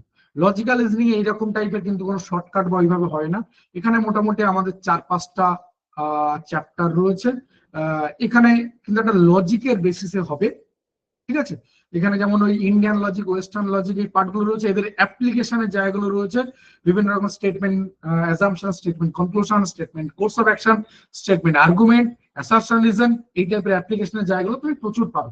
সিলোজিজম, এই টাইপের অ্যাপ্লিকেশনের জায়গাগুলো প্রচুর পাবে। তো এখান থেকে আমাদের মূলত কোশ্চেন করে আমাদের আমি যদি ধরে নিই যে 5টা কোশ্চেন আসছে, তাহলে অ্যানালিটিক্যাল রিজনিং থেকে 3টে কোশ্চেন, লজিক্যাল রিজনিং থেকে 2টো কোশ্চেন, এরকম একটা মোটামুটি আইডিয়া করে নিয়ে যেতে পারো যে এই হচ্ছে আমাদের মোটামুটি একটা জায়গা রিজনিং এর ক্ষেত্রে। আমি এতে চলে গেলাম, তোমার রিজনিং এর এতে চলে গেলাম। আচ্ছা ছোট্ট করে বলে রাখি, আমার এখনো পরিচয় দেওয়া হয়নি, আমার নাম হচ্ছে রজত ঘোষ। অলরেডি আমার পিএইচডি কমপ্লিট হয়ে গেছে, মানে নামের আগে ডক্টরেট রয়েছে, এমফিল তো তার আগে হয়ে গেছিল। বর্তমানে আমি রয়েছি MAKAUT KAUT Maulana Abul Kalam Azad university of technology. এটা আমাদের ওয়েস্ট বেঙ্গলের একমাত্র টেকনিক্যাল ইউনিভার্সিটি, বা এর আরো ভালো পরিচয় যদি বলি, যে তোমার আমার বাড়ির আশেপাশে যে সমস্ত ইঞ্জিনিয়ারিং কলেজ, ম্যানেজমেন্ট কলেজ বা ফার্মাসি কলেজ দেখতে পাও, তাদের অ্যাফিলিয়েশন কে দেয়? এই ম্যাকআউট দিয়ে থাকে, ঠিক আছে? এদের পুরনো ক্যাম্পাস রয়েছে সল্টলেকে, নতুন ঝা চকচকে ক্যাম্পাস রয়েছে হরিণঘাটা, একদম হাই রোডের পাশে। হরিণঘাটা যদি না চেনো তাহলে বলবো কল্যাণী, কল্যাণী যদি না চেনো তাহলে বলবো নদিয়াতে রয়েছে। বর্তমানে আমি ম্যাকআউটে রয়েছি। এর আগে আমি রাইসে ছিলাম, রাইসে আশা করি সবাই চেনো মোটামুটি নাম। 6 বছর, 6.5 বছরেরও বেশি সময় মোটামুটি, 6 বছর 8-9 মাস 10 মাস এরকম হবে, 8-9 মাস মতো রাইসে কাটিয়েছি। তারপরে আন একাডেমি, আন একাডেমি, এখনো যদি তুমি আন একাডেমি রজত ঘোষ যদি গুগলে সার্চ করো পেয়ে যাবে, মানে এখান থেকে একজন কেউ বেরিয়ে যাও, গুগলে সার্চ করো, দেখো আন একাডেমি রজত ঘোষ, এখনো আমার প্রোফাইল আছে। সময়ের সাথে সাথে ভিউ কমছে এই যা, কিন্তু এখনো প্রোফাইল আছে। তো আন একাডেমিতে এখানে প্রায় 4 বছরের বেশি সময়, 4 বছর 1 মাস 2 মাস এরকম কিছু একটা আন একাডেমিতে কাটিয়েছি। বর্তমানে যেটা আমি করি, মানে 2020 সাল থেকে আমার সাবজেক্ট ওই ম্যাথ, রিজনিং, ডিআই, এই সাবজেক্টগুলো আমি মোটামুটি পড়াই। 2020 সাল থেকে এটা পুরোপুরি অর্গানাইজড ওয়েতে হয়, মানে আগে যেটা একটা পার্টিকুলার জায়গা বা সেগমেন্ট করা হতো, এখন সেটা পুরো সাবজেক্টটাই পড়ানো হয়, মানে 2020 সাল থেকে। এবং প্রত্যেকটা সাবজেক্টের ক্ষেত্রে আলাদা আলাদা সাবজেক্ট টিচার দিয়ে ক্লাস করেন, টিচিং অ্যাপটিটিউড, রিসার্চ অ্যাপটিটিউড, মানে আমাদের 10টা ইউনিট রয়েছে, আলাদা আলাদা ফ্যাকাল্টি দিয়ে পুরো অর্গানাইজড ওয়েতে ক্লাস করানো হয়, ঠিক আছে? আর আমি যে কথাগুলো বললাম সেইগুলোই এখানে লেখা রয়েছে, এগুলো তোমাদের সাথে শেয়ার করে দেওয়া যাবে। চলো আমি রিজনিং এর মধ্যে চলে আসছি। এই পর্যন্ত যারা একটু বুঝতে পারলে বা এতক্ষণ পর্যন্ত যারা রয়েছে, তারা একটু কমেন্ট বক্সে এবার একটু আনসার করুন, মানে কার কি আনসার আসছে একটু বলো। যে ইয়ে মানে রিজনিং এর ক্ষেত্রে আমি আগেই বললাম যে রিজনিং ব্যাপারটা একদমই এরকম নয় যে তোমার ইয়ে হয়, মানে কিছু না কিছু তুমি পারবে বা করতে পারবে। হ্যাঁ, আমার সাবজেক্ট হচ্ছে ম্যানেজমেন্ট, কেউ না কেউ এখান থেকে আনসার করতে পারবে, মানে অ্যাটলিস্ট কিছু না কিছু তুমি জানো। অঙ্ক হলে বলা যায় যে না ঠিক আছে পারবো না বা হবে না, কিন্তু রিজনিং এ এই ব্যাপারটা খুব একটা নেই। এই যে একটু আগে বললাম, রিজনিং এ 0 বলে কিছু হয় না, 100 বলে কিছু হয় না, ঠিক আছে? আমি কোন একটা কোশ্চেন আটকে যেতে পারি, সেই কোশ্চেনটা তুমিই পারতে পারো, এই ব্যাপারগুলো রিজনিং এ ঘটে। যাই হোক, বলো। এগুলো আবারও বলছি, আমাদের ওই অ্যানালিটিক্যাল রিজনিং, মানে এগুলোর মধ্যে ট্রিমেন্ডাস শর্টকাট হবে, মানে শুধুমাত্র দেখে আনসার বলে দেওয়া যায় যে এই কোশ্চেনের আনসার কি হবে, পেন টাচ করবো না, পেন ছাড়া আনসার বলে দেওয়া যায়। যাই হোক, বলো কার কি আনসার আসছে একটু বলো। আমি ডিটেলসে করবো নাকি না শর্টকাটে যাব? ডিটেলসে যদি করি, দেখো বলছে এ ইজ বিজ ব্রাদার। এই যে যে সেন্টেন্স গুলো রয়েছে না, দুটো ব্যক্তি রয়েছে, একজন হচ্ছে এ আর একজন হচ্ছে বি। মনে রাখবে সবসময় আমরা এই সেন্টেন্স গুলোর রেসপেক্টে একজনের জেন্ডার এট এ টাইম বলতে পারবো, দুজনের জেন্ডার বলতে পারবো। এক্সেপশন আছে যদিও, হাজব্যান্ড ওয়াইফ। কারণ আমি যদি বলি A is the husband of B, A is the husband of B, তাহলে এ ইজ দ্য হাজব্যান্ড মানে এ অবশ্যই মেল হবে, তাহলে বি অবশ্যই ফিমেল হবে। মানে হাজব্যান্ড ওয়াইফের মধ্যে একজনকে আমি হাজব্যান্ড পেয়ে গেলাম, মেল পেয়ে গেলাম, তাহলে ডেফিনেটলি আরেকজন ফিমেল হবে। কিন্তু অন্য কোনো রিলেশনে তুমি এট এ টাইম দুজনের জেন্ডার বলতে পারবে না। যেমন তাকে এই সেন্টেন্সটা নিচ্ছি যে এ ইজ বিজ ব্রাদার, এ ইজ বিজ ব্রাদার, তাহলে এ হচ্ছে ভাই বলা আছে মানে মেল জেন্ডার, বি দেখো তুমি বি এর জেন্ডার বলতে পারবে না, এটা বলতে চাইছি। ঠিক আছে, তাহলে আমরা সব সময়ের জন্য যে সেন্টেন্স যেটা দেখছো তার দ্বিতীয় জনের জেন্ডার আমি বলতে পারবো। নেক্সট রয়েছে দেখো সি ইজ ইজ ফাদার, তাহলে সি ইজ ফাদার তার এর, তাহলে এর ফাদার বলা আছে, তাহলে সি চলে আসবে এখানে, ফাদার তার মানে এটা কি হবে মেল জেন্ডার। আমি এগুলো এম এফ করে লিখি, কেউ কেউ প্লাস মাইনাস দিয়ে লিখে, যার যেরকম খুশি। নেক্সট হচ্ছে ডি ইজ সিস সিস্টার, তাহলে ডি হচ্ছে সিস্টার কার, সি এর, তাহলে সি এর সিস্টার, তাই তো? তাহলে ডি এরকম পাশাপাশি লিখছি, সিস্টার বলা আছে মানে ফিমেল। মনে রাখবে সিস্টার ব্রাদার এরা হচ্ছে সেম জেনারেশন, তাই আমরা এই ইকুয়াল সিম্বল দিয়ে লিখছি। জেনারেশন গ্যাপ এরকম ওয়ান ওয়ে অ্যারো দিয়ে লিখছি, মানে সি থেকে এ কে পেয়েছি, এ থেকে সি কে পাইনি। কারণ সি এখানে বলা আছে এই যে ফাদার, যে সি হচ্ছে বাবা, এ হচ্ছে সন্তান, এ বি সন্তান, এরকম ব্যাপারটা।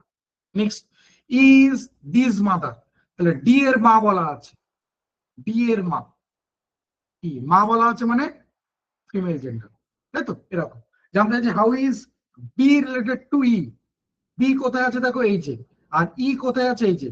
বি আর ই এর মধ্যে কটা জেনারেশন গ্যাপ দেখো এই যে।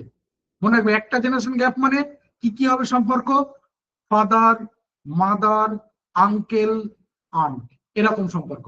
যে দুটো জেনারেশন গ্যাপ থাকে তাহলে সেই রিলেশনের আগে গ্র্যান্ড কথা চলে আসবে, গ্র্যান্ড। যদি দুটো জেনারেশন গ্যাপ থাকে তাহলে মনে রাখবে সেই সম্পর্কের আগে গ্র্যান্ড কথাটা চলে আসবে, গ্র্যান্ড। মনে থাকবে তো? তাহলে কি জানতে চাইছে কোশ্চেনটা ভালো করে বোঝো।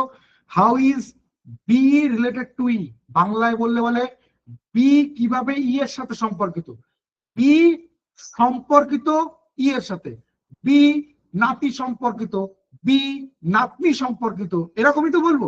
কিন্তু খেয়াল করে দেখো বি এর জেন্ডার বলা যাচ্ছে না, তুমি হাজার চেষ্টা করলেও বি এর জেন্ডার এখান থেকে বলতে পারবে না।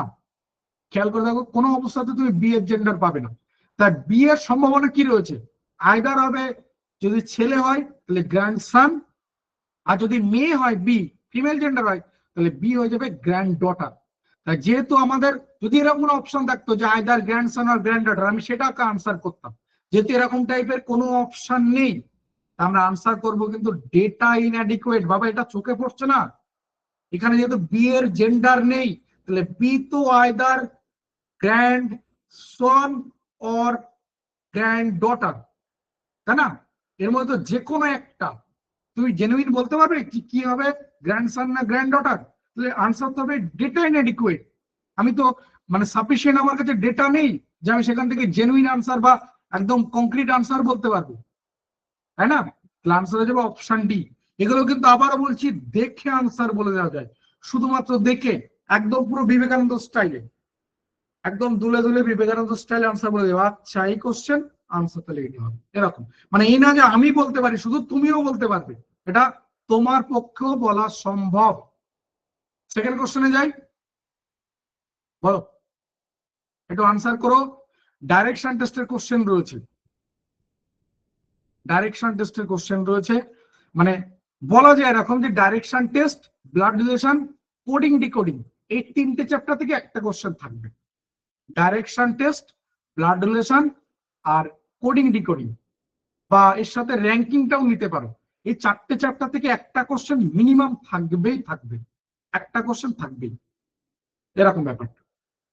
যাই হোক বলো Pamela goes 20 meters towards north, turns right and goes 10 meters. এগুলো শুধুমাত্র দেখে আনসার বলে দেয়। শর্টকাট করবো, তোমরা যদি একটু পারমিশন দাও তাহলে শর্টকাট করতে পারি, নাহলে ডিটেলসে করবো। এগুলোকে আবারও বলছি শুধুমাত্র দেখে আনসার বলে দেওয়া যাবে, শুধুমাত্র দেখে। যাচ্ছে এই কোশ্চেন, এর আনসার হবে এটা। শুধুমাত্র দেখে আনসার বলতে পারে, পেন টাচ করার দরকার পড়বে না। শর্টকাট করব, তোমরা যদি একটু মাঝে মাঝে একটু বলো, কথাটা তো বলো, তাহলে আমারও সুবিধা হয়। তাহলে মনে হচ্ছে কোনো অন্য কোনো গ্রহে চলে এসছে, এই আর কি। যদি একটু কথাটা তো বলো মাঝে মাঝে, আমার একটু ভালো লাগে এইটা। চলো 2 নম্বর কোশ্চেনে যাই। Pamela goes 20 meters towards north, turn right and goes 10 meters, then again turns right and goes 35 meters. Now she turns left thrice and কার কি একটু আনসার বলো, কার কি আনসার আসছে একটু বলো।